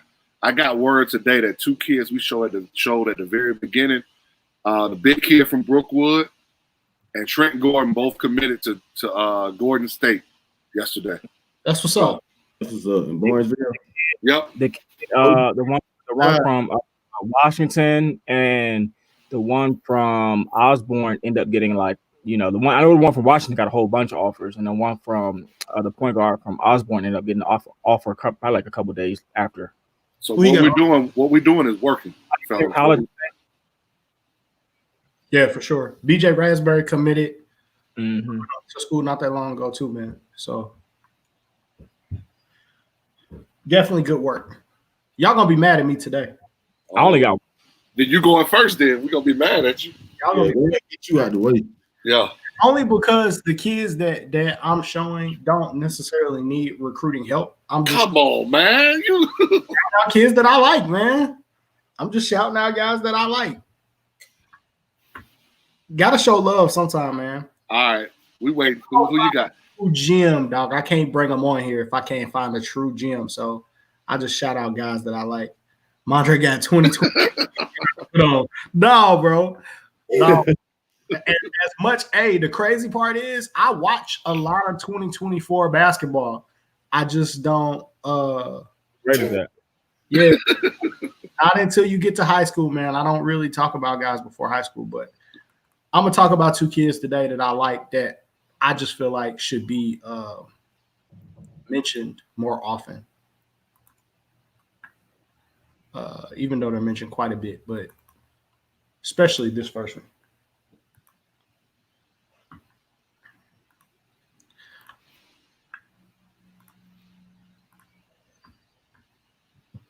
My first kid. What video is this? It's Peyton Daniels. It's a throwback. Yeah, it's a throwback, man. Peyton Daniels. Started off young. Okay, I got Thank you, kid. Peyton Daniels, man, to me is a kid that, like, you know, I know people gonna say, "Oh man, he's already on." That's a big shot. That's championship game right there. But I was at that game. That's a huge shot. But no, Peyton Daniels doesn't need our help necessarily in recruiting. But this is a kid that I think was really gonna try to put a stamp, you know what I mean, on his career. Not necessarily say on his career, but was trying to put a stamp on the summer. Like, this is a kid that played high level basketball. Like, he could have changed, you know what I mean? Had some big additions in his recruiting this year. Alabama recruiting, I think. Yeah. They are. I know one thing. If Peyton continues to gain maturity, he's got a real chance. He does, man. Especially I like how he thinks the game 2 or 3 plays ahead of everybody else. Like, that's the best thing about him to me. Like, he has the ball in his hands. He kind of already knows what he's gonna do, even if it's just isolation. Like, he already knows where he's gonna go. Kid that's improved, man, year over year, man. He's gotten better. Will Peyton be a scorer at the next level? I mean, if he's open, I mean, he's gonna be. I think he'll be a basketball player. You know, I think he can attack the paint. I think he'll be able to make shots. You know, put him around some elite talent, he can be special. I think he'll be able to do a lot. He'll be able to do. He got incredible range. I think the whole reason why there's some guesswork there about what he is or what he's not is this is a kid that, this summer was going to help define what he is. You had AAU and now we're in May. He would be going into June right now with another opportunity to play with his high school team. And these games right here is going to define for the two kids that I'm showing today will be part of what defines who they were as basketball players. You know what I mean? Because I think both of those kids would be committed going into the school year if they had this summer to play. Will probably commit. All right, Andre. Let me ask you this. I'm finna ask it for Mark. You showed Doug last week. You showed Peyton Daniels this week. Who you taking for one game, state championship? Peyton Daniels. Because Peyton Daniels showed me in state championship that he can do it or that he's done it before. I'm always going to get guys that's already done it in the game. Talent. You know what I mean? Tremendous talent, and I love his game. We showed him last week. Somebody that I was looking forward to playing, watching play this year. But Peyton Daniels to me is pretty. He can do it. So I'm taking 2021 in Georgia. What you say? What? Peyton Daniels the best guard in 2021 in Georgia. As point guard? I don't think so. Best point guard. Better than him. 2021. It's an interesting conversation because you're talking about him. Who's better? You got AJ White. You got Danny Stubbs. You got Andrew McConnell. Got James White. You got James White. You got RJ Nord. Durr. You got Madison Durr. I mean, you're not putting Cleveland in the guard category. He's in the full. No, he's not a guard. He's a full wing forward. Mark questioning if Daniels could have done yes. that stuff. I think he'd have done that in 7A. Yeah, he got bucket. I think he does it wherever he is. But that's a to me that's a good question, Locke. I don't know who I put at the best. I don't think I'm putting Danny Stubbs above that. I don't think I'm putting Peyton Daniels at the top of that. That's a really You're gonna put it at the top then. Look at the 2021 class. Remember, I said this question when we first got on the podcast. I named like the top 5 guards back then. They still almost still the top 5. So who's the best guard in 2020? Is my man in that group though? Who? My man from Denmark. Is he in that group? Sutton Smith. I think he deserves to be mentioned in that group. I think it all depends on what you're looking for, what you want. He game differently from those guys, but he controls the game just as much as those guys. He controls the game probably better than any of them. He's a true point. He's a true, he's not a scoring point. He's just a true point. That's different. That's why I said it depends on what you're looking for. Yeah. So let me ask you this then. So with a guard like Travis from South Carolina, he doesn't score the ball. He doesn't? Is what you said? No, I'm saying we don't talk about Travis because he doesn't score, correct? Because he doesn't shoot the ball well. No, Travis is not in that class of guard to me. Travis is good. Travis is good. I just don't, and that's not a knock. I think that's the wrong way to say it. I'm asking, is he not in that class because he doesn't score the ball? No, because what's your name doesn't score the ball. I think Travis doesn't get as much credit as those guys is because he doesn't hit the mid range and the 3 like those guys do. But Travis and does a whole lot of things that he does not get credit for. I agree. To me, what I would love to see from Travis, and we've talked about this. I have a hard time judging Travis's game, but to me, I feel like Travis has the ability to be an elite defender, and I haven't seen that yet. I think that would help him in this discussion. Dudes are elite defenders, though. out of those guards who Locke named, who you guys are naming, who Peyton might be the best defender. Out the group. So, but that's my point. I got Danny Stubbs. if anything, probably the best defender. But I mean, I got Danny Stubbs. Hey, we had Andre Morgan on the show last week, and Andre Morgan was saying everybody has to have a superpower. What is your superpower? Right. My issue with Travis is I'm not seeing what his superpower is. I think it could be him defensively. When I watch his game, I feel like he has a higher ceiling defensively than maybe any of those guards that I named. But I don't see that night in and night out from him. I also don't see him control pick and rolls the way AJ White does or a Sutton Smith does, being able to control the game off those rolls either. But I think we got to look at it in a totally different way. There are different levels to this thing.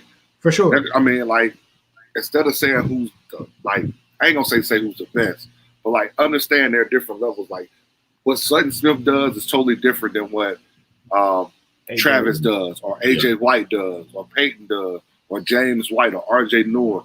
So you got to look at, or Danny Stubbs. You got to look at what they do. You know, I think depending on my club and what I really wanted, and I'm not saying I'm not gonna say whether any of these guys can play at whatever level, but if I know I had elite players on the wings, at the 2-guard, you know, a 4-man that could step out, a 5-man that can control the paint, Sutton Smith would probably be my point guard because I don't need him to score. I need him to facilitate and lead my team.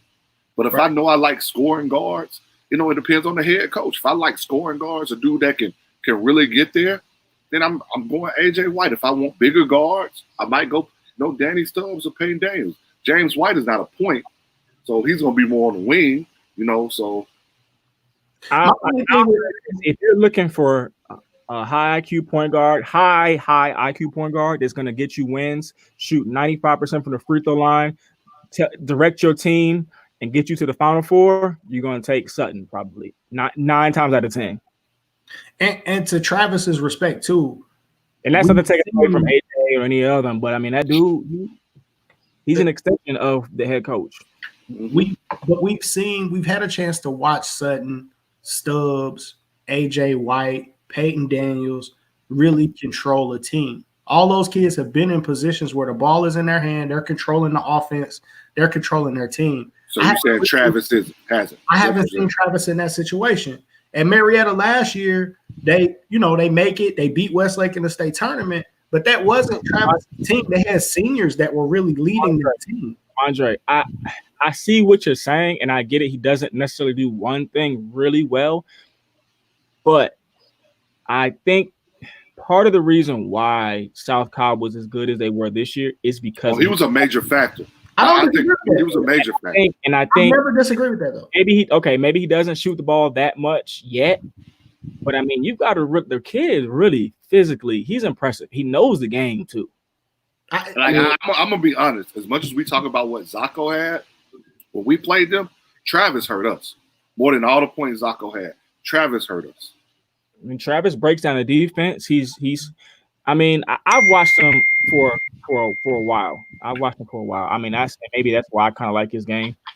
But I think if he works on a few aspects of it, then I think he's up there with those guys without a question. Like if he gets a floater down or something like that, or a mid range down, or an open 3, like them, he's no different. I don't think he's much different from them. And that's a good question. I haven't seen him play as much travel. I've only seen him play, I think, 3 travel games. I've seen him play travel basketball since he was in 8th grade, and he won a national championship. And maybe that's what he kind of goes off. You know, I kind of go off of. Anytime a kid, in my opinion, wins the AAU national championship, I don't care what grade he's in, he's good.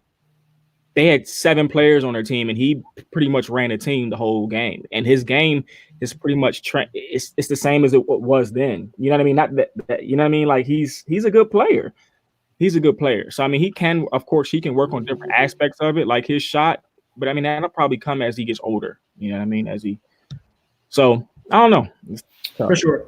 I think it always comes off as if I don't think he's good. I do. Nah, yeah, that's not good. Yeah, but I mean, you're talking about an elite class of players right there. We're talking about the elite point guards in the state. Yeah. Yeah, I think the kid has an opportunity to show and get there. And he's probably one of those kids that was looking to this summer to really like cement itself. I tell you one thing. If he plays on the independent circuit and he's allowed to play and kind of have his way, I don't see too many kids in 2021 being able to stop him. Well, you can't stay in front of him.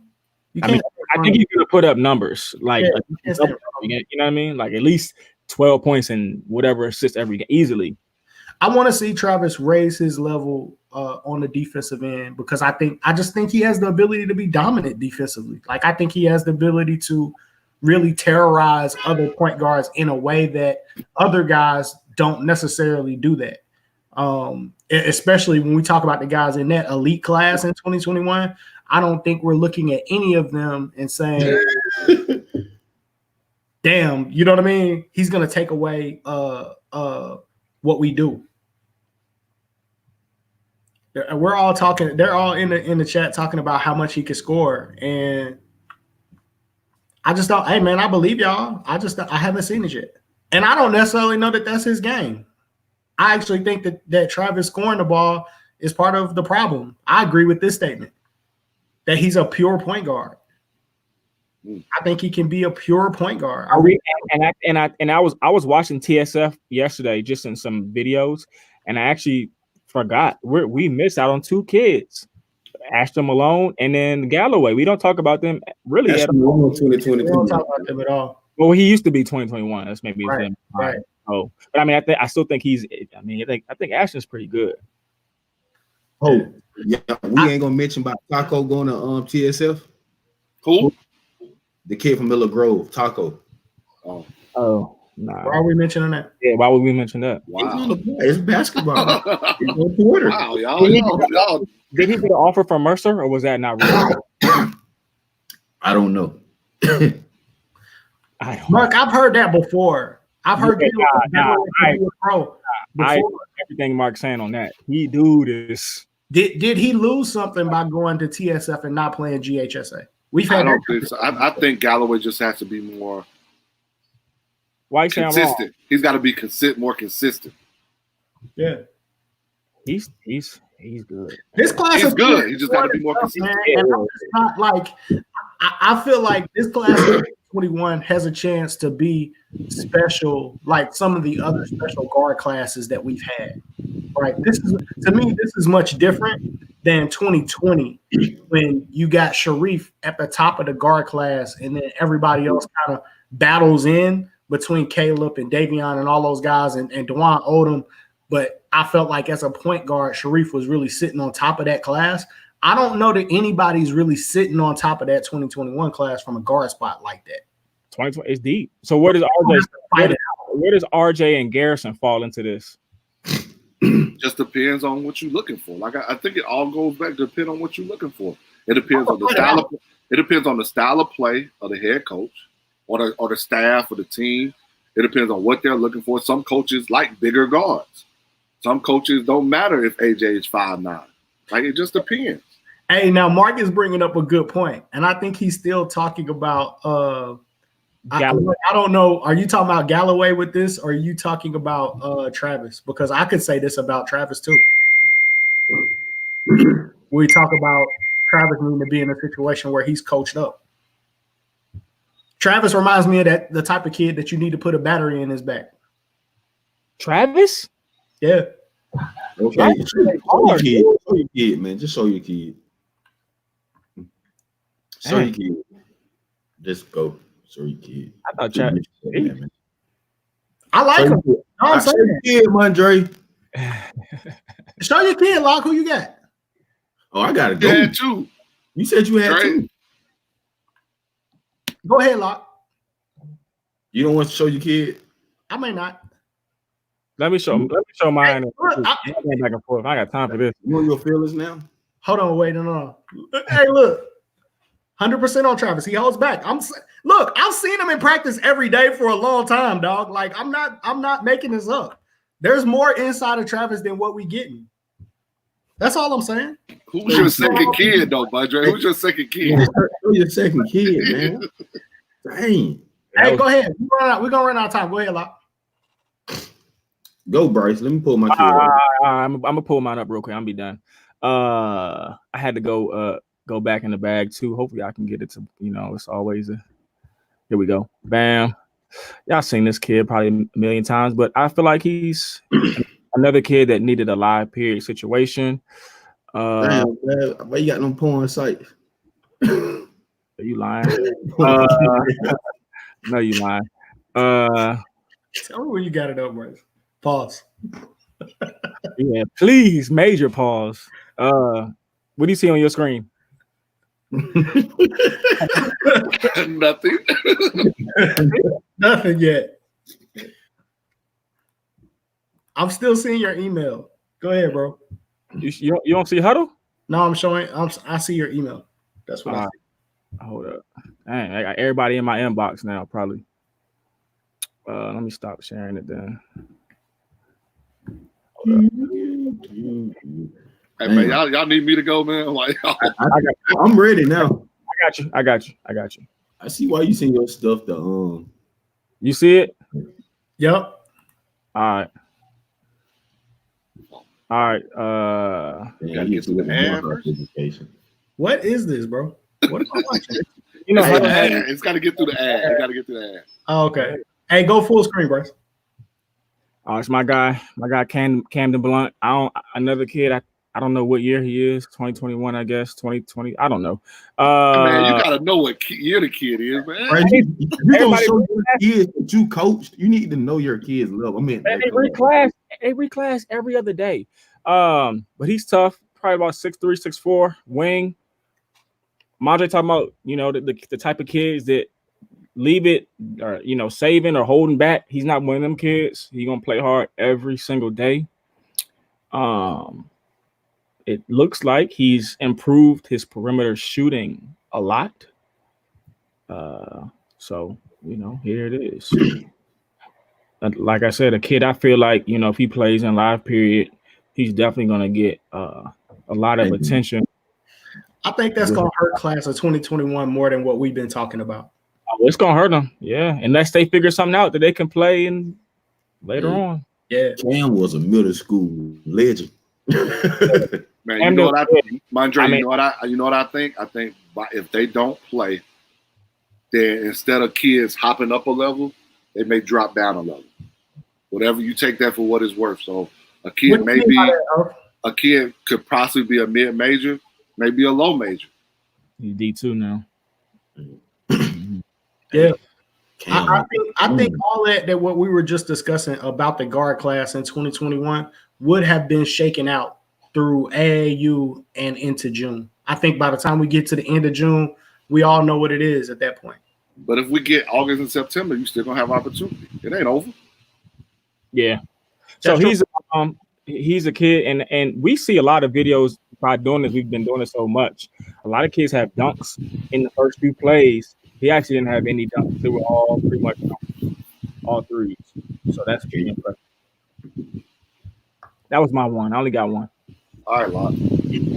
All right, man. I got a kid. He's currently at a JUCO out there on the west at Iowa Western, but he's from Augusta. He played at Josie High School, Montrez Ruffin. Let me show the screen real quick.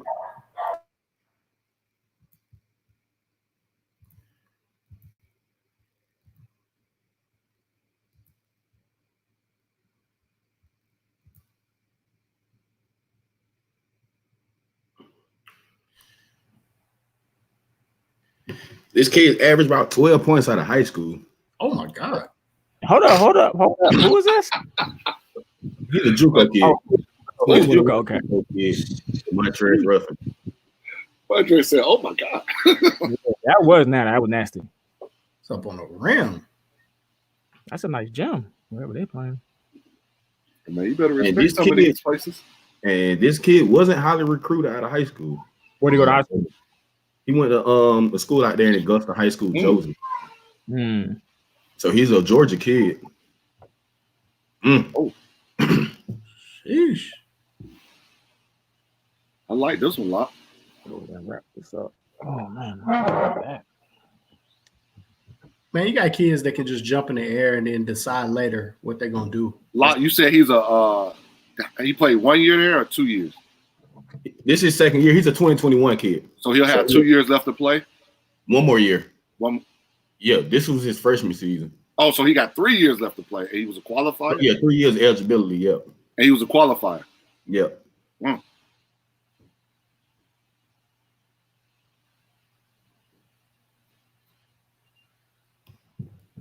That's But tough. man, shout out to my man Brandon Johnson. He the one that told me about the kid last week. That work gonna show. So this a kid that I think. And how big is he, Lot? I think he's about 6'3", 6'4". Can shoot it. Long, super athletic. Nice move.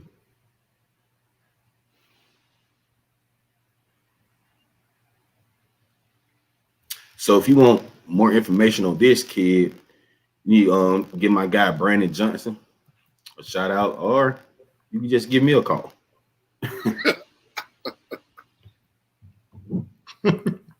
All right, Dre. For sure. Shout out to Jew. All right, Dre. Let's go. Let's I hope got about 10 kids. No, I ain't got but 2 today. Let's go Sebastian first. All right.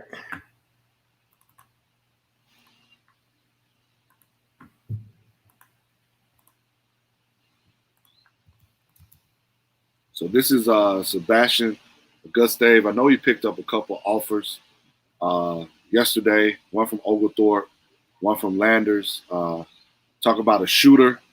He's definitely a shooter. Left-handed, can really stroke that thing. I think what has hampered him is he truly a point guard at his size? That's probably what could take him over the top. The kid can definitely shoot the rock. I mean, he's deep now. He's not at the 3-point line. He's deep shooting the rock. The kid can really play. Hopefully, I was going to show the kid even before the 2 offers. Bam. Definitely know he got coaching, playing for Eddie Martin. And I didn't know this was Mark, kid. So that looks like one of Martin moves. But really like the kid. I think he can help somebody. Everybody talks about they need shooters. That's tough. Yeah, hey, it's a good play. I see you, Mark. You developed them small guards.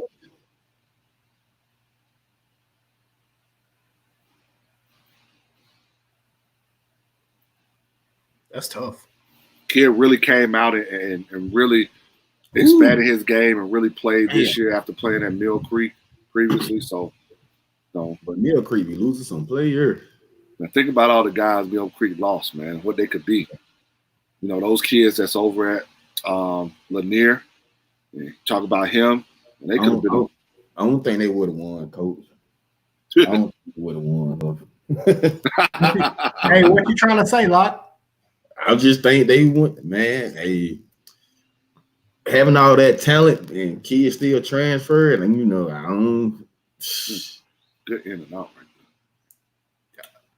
right I don't think they would have won. You're not gonna say, Lot.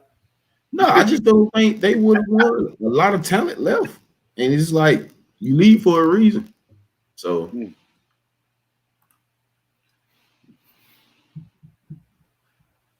He's a D1 kid. Oh, yeah. So you had Andrew McConnell and him. Yeah, that was going to be You could have played both of them together, man. Let's be real. But then they had the other kid. They had another kid, too. I forgot. They the same. They damn near the same player, huh? I think he shoots it a tad bit better. Andrew's a little bit more athletic.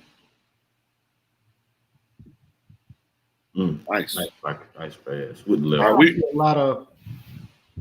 I see a lot of guys run that too. Next kid we're gonna go to is and that kid's a 2020. But the next kid we're gonna go to is a 2021 kid. He puts me in the mindset of Sutton Smith. Not saying he is Sutton, but he's very good. A kid at St. Pius, Brooks Cathcart. He's definitely a pass first point guard, but he can really shoot the thing too. If you don't know anything about me, I like kids that can shoot. Man, I had a kid that I forgot to show today. Well, too late. Completely kid that I forgot to show. So this is Brooks' Kaffler over at St. Pius, third team All-State, made the GAC All-State team. Yes, Patrick.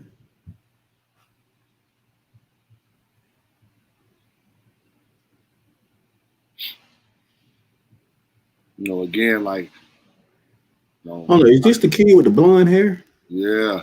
He's a 2021, right? Yep. Oh yeah. He's not. He's played with AOT. Look how deep that is, bro. He's gone viral a few times. I go crossing kids up and stuff. I don't know how much it was. Yeah, I remember that. Just has really good. He's got really good court vision. Before he look at that. AOT, he played with Top Notch.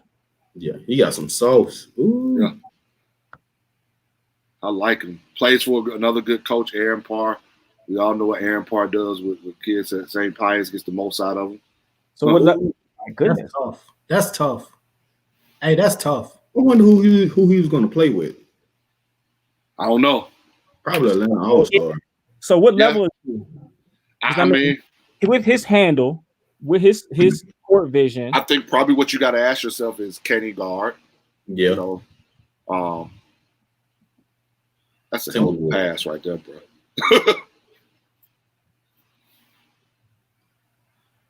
I don't think my thing for him was, because I've seen him.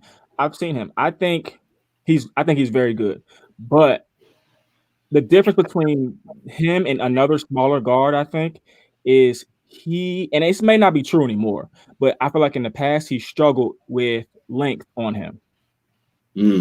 So if you put somebody that's 6'3" or 6'4" on him, how did he do? So I mean, like I said, it may not be the case anymore, but RJ, I mean, I heard he played for Georgia Exclusive back in the day. He did. Nice pass. That came from Miss Angela. Angela know what? She knows all the 2021 kids.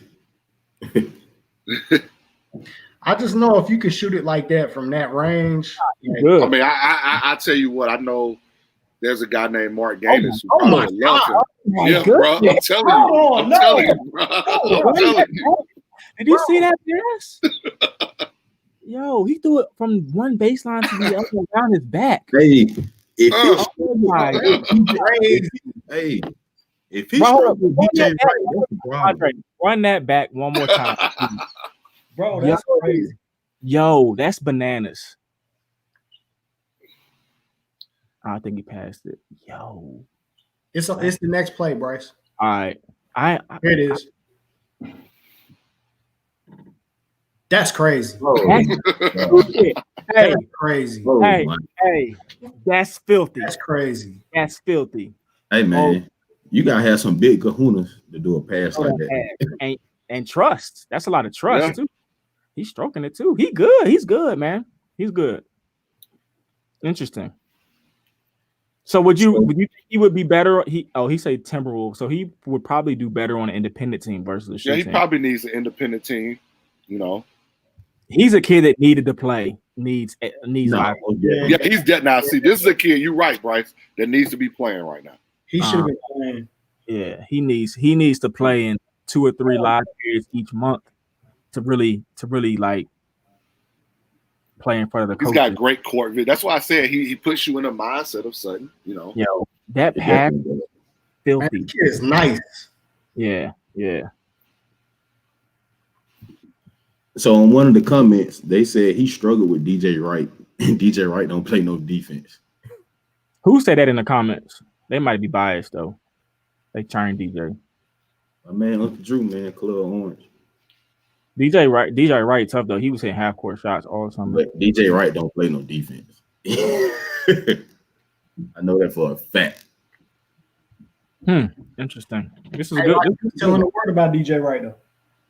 Nice pass. No, the Timberwolves going to be had a nice little backcourt with Votes out of Columbus, and with this kid. Are they good enough for the ESPN court? I'm pretty sure. Yeah, I think so. You know, with a good matchup.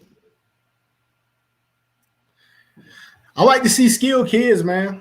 Hey, he's good. I think he can play. I like that. I like that one. That kid can play. I like that one. We always say when you can play, when you can really hoop, we're gonna let them highlights rock out. Sheesh, that pass got me. That's some mellow ball right there, boy. That kind of dang.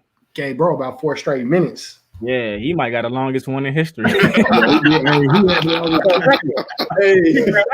You did let that roll, Dre. I was like, Dre, let that thing roll. Hey, I'm gonna let him rock out. Hey, I mean, Hey, we stay stuck on that one. throw behind the back pad, bro, in the middle of the lane like that. I do agree, Mark. Once he gets some strength, probably you could see another level for him. Now, he'll have to tone that down at the next level. What you think about that, Huff? Depends on who he play for, man. Like Steve Nash at Santa Clara was doing stuff like that. Bro, and I hate the fact that we've controlled, I don't know, the game.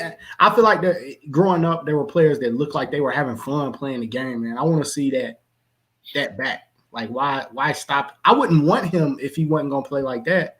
Because see, I think what we do sometimes is that, I'm trying to see the best way to say it. Yeah, we take it away by trying to bottle him in. And so, I would be interested to see what his assist turnover ratio was. And if it's still a 2-to-1, I mean, you got to run with it, man. Yeah.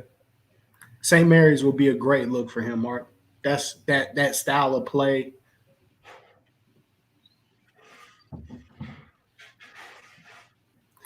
I don't know, man. Some guys can do it.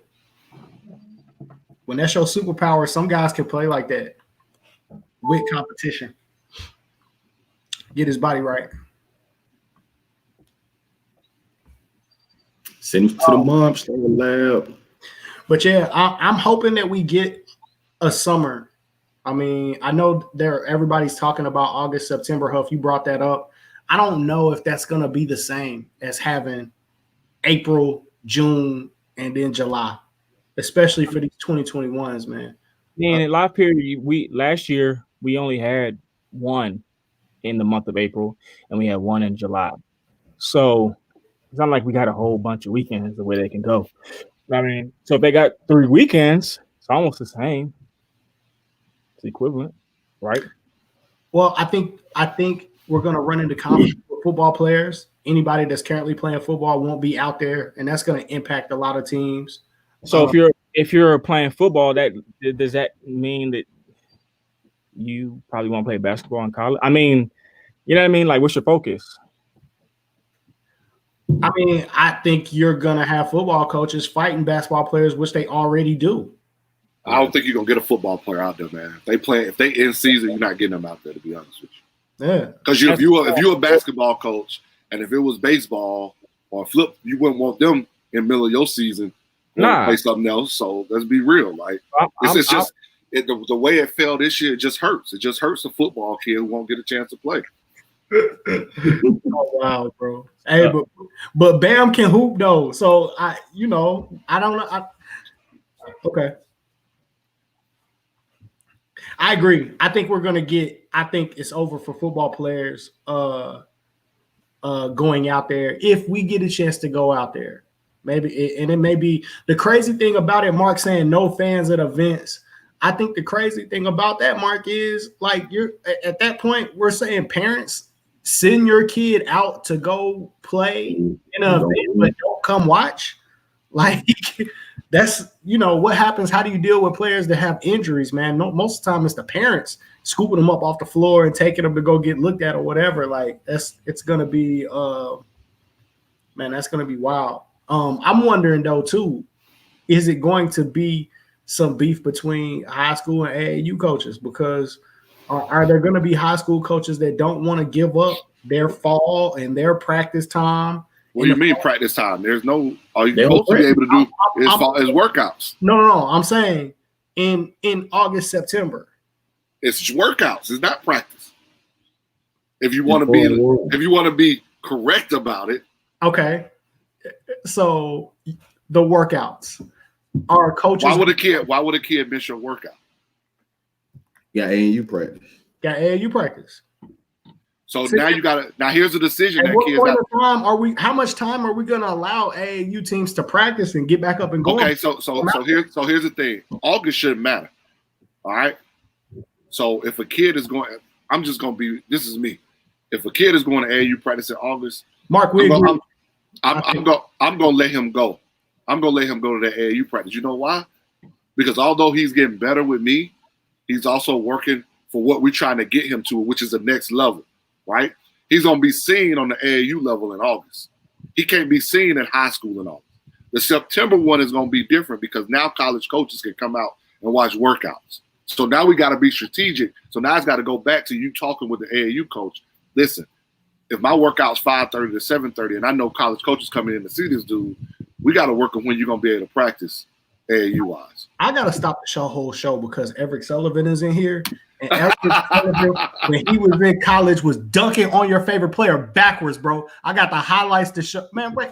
Hey, Thursday I'm pulling out old Louisville highlights for y'all, bro. I know you're not because you say we can't call him East Sully. He gonna always be East Sully. That's our guy, man. He can be East Sully to y'all. That's not what he to me, but you know, I ain't gonna stop a man from having his nickname. But I know when he was in Cardinal Red, baby, it was a whole lot of backwards dunks on the lob, catching it. You could jump if you want to. That was now. If we go back to your thing, like I finished up with, like in September, that's gonna be your problem. Like how are you gonna communicate? Yeah. How are we communicating? Parent, AAU coach, high school coach. Like college coaches are calling that high school coach, say, "I'm coming down to see your kid work out." It could interfere with AAU practice. All right, but let's even go better than that. What happens to fall leagues? That's why I think it's gonna be high school coaches and AAU coaches. Why should that matter? It's about the kid. I agree. Hey, Huff, you're speaking to the crowd. I can only amen so many times.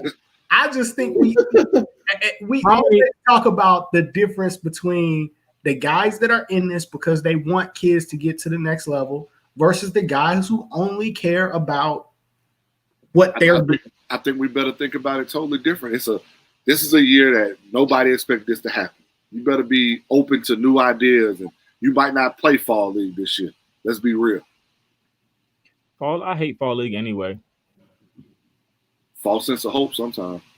I don't particularly care for fall league. It can help you. I think I'm not gonna say a false sense of hope because it has helped some teams, but it's also gave some teams false sense of hope.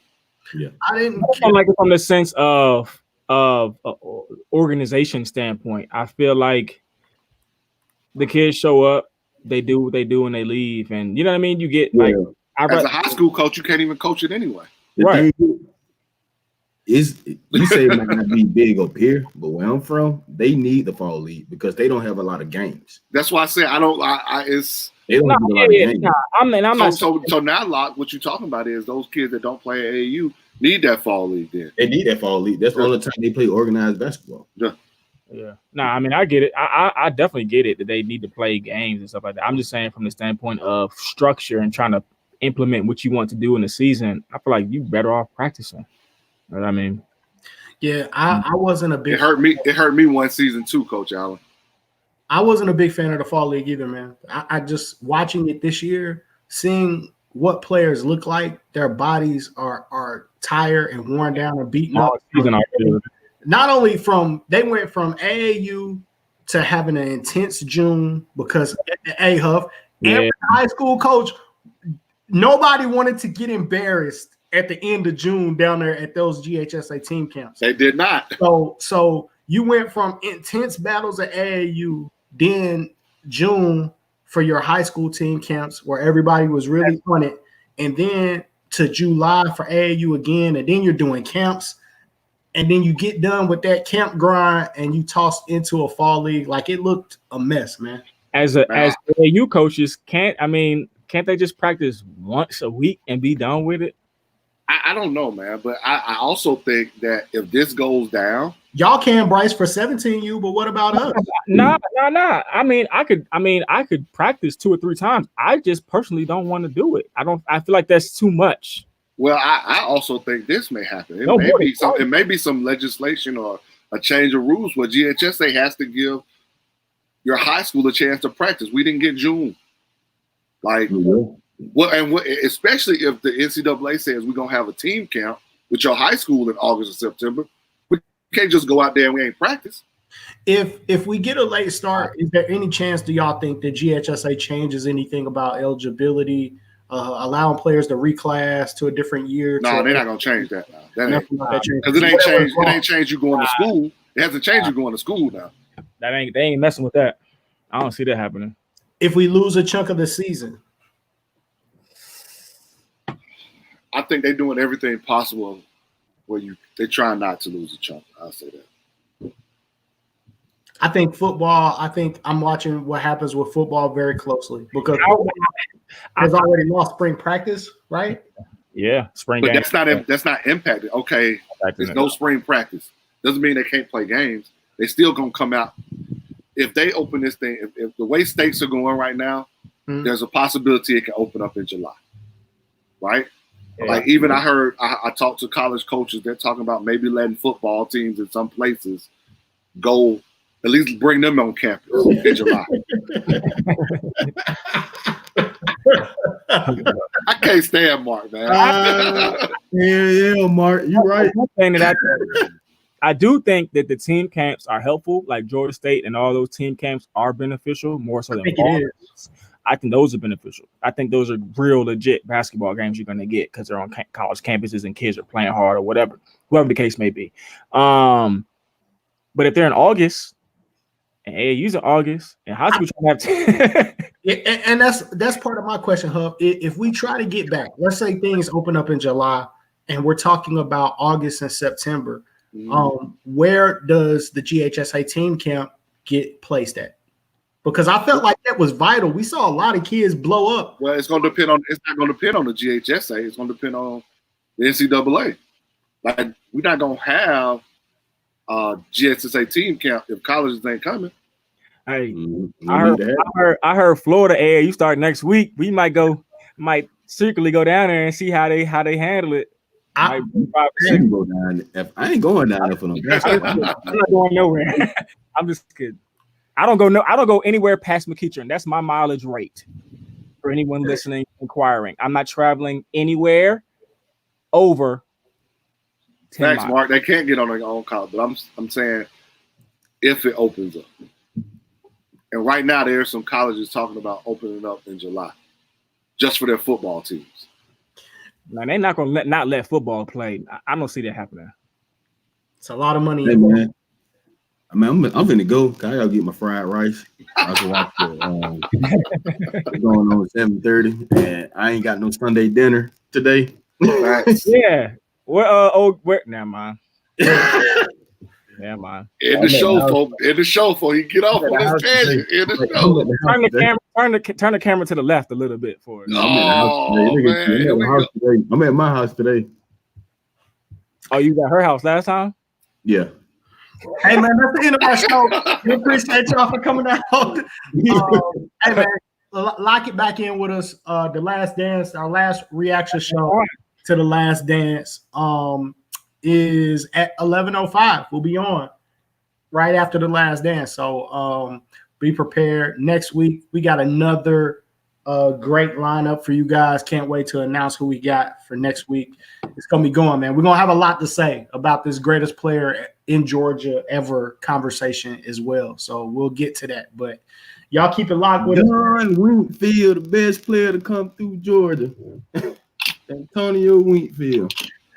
Don't get Mark started now. I ain't going. We're trying to end the show. All right. We just had an issue with the Corona stats from Georgia being wrong. We did. That's They real were life. wrong. They fabricated them. Yes, that's real life. Some of those stats were incorrect. Because they said they were going down, right? The numbers were going down, so they're not. They were finagling dates on us. Yeah, and nobody mentioned that there's a backlog in testing too, is what I heard as well. Man, I knew my city wasn't that bad. It's bad. They made it seem like it was hell down there. Man, this man loved Brian Harrell. Oh my gosh, bro. Hey man, I told y'all better in the show. Yeah, man. That's the He didn't make the list, Mark. That is the Love of the Game podcast. Man, we out. Come check us out. 11:05, man. We'll be back for The Last Dance, man. Y'all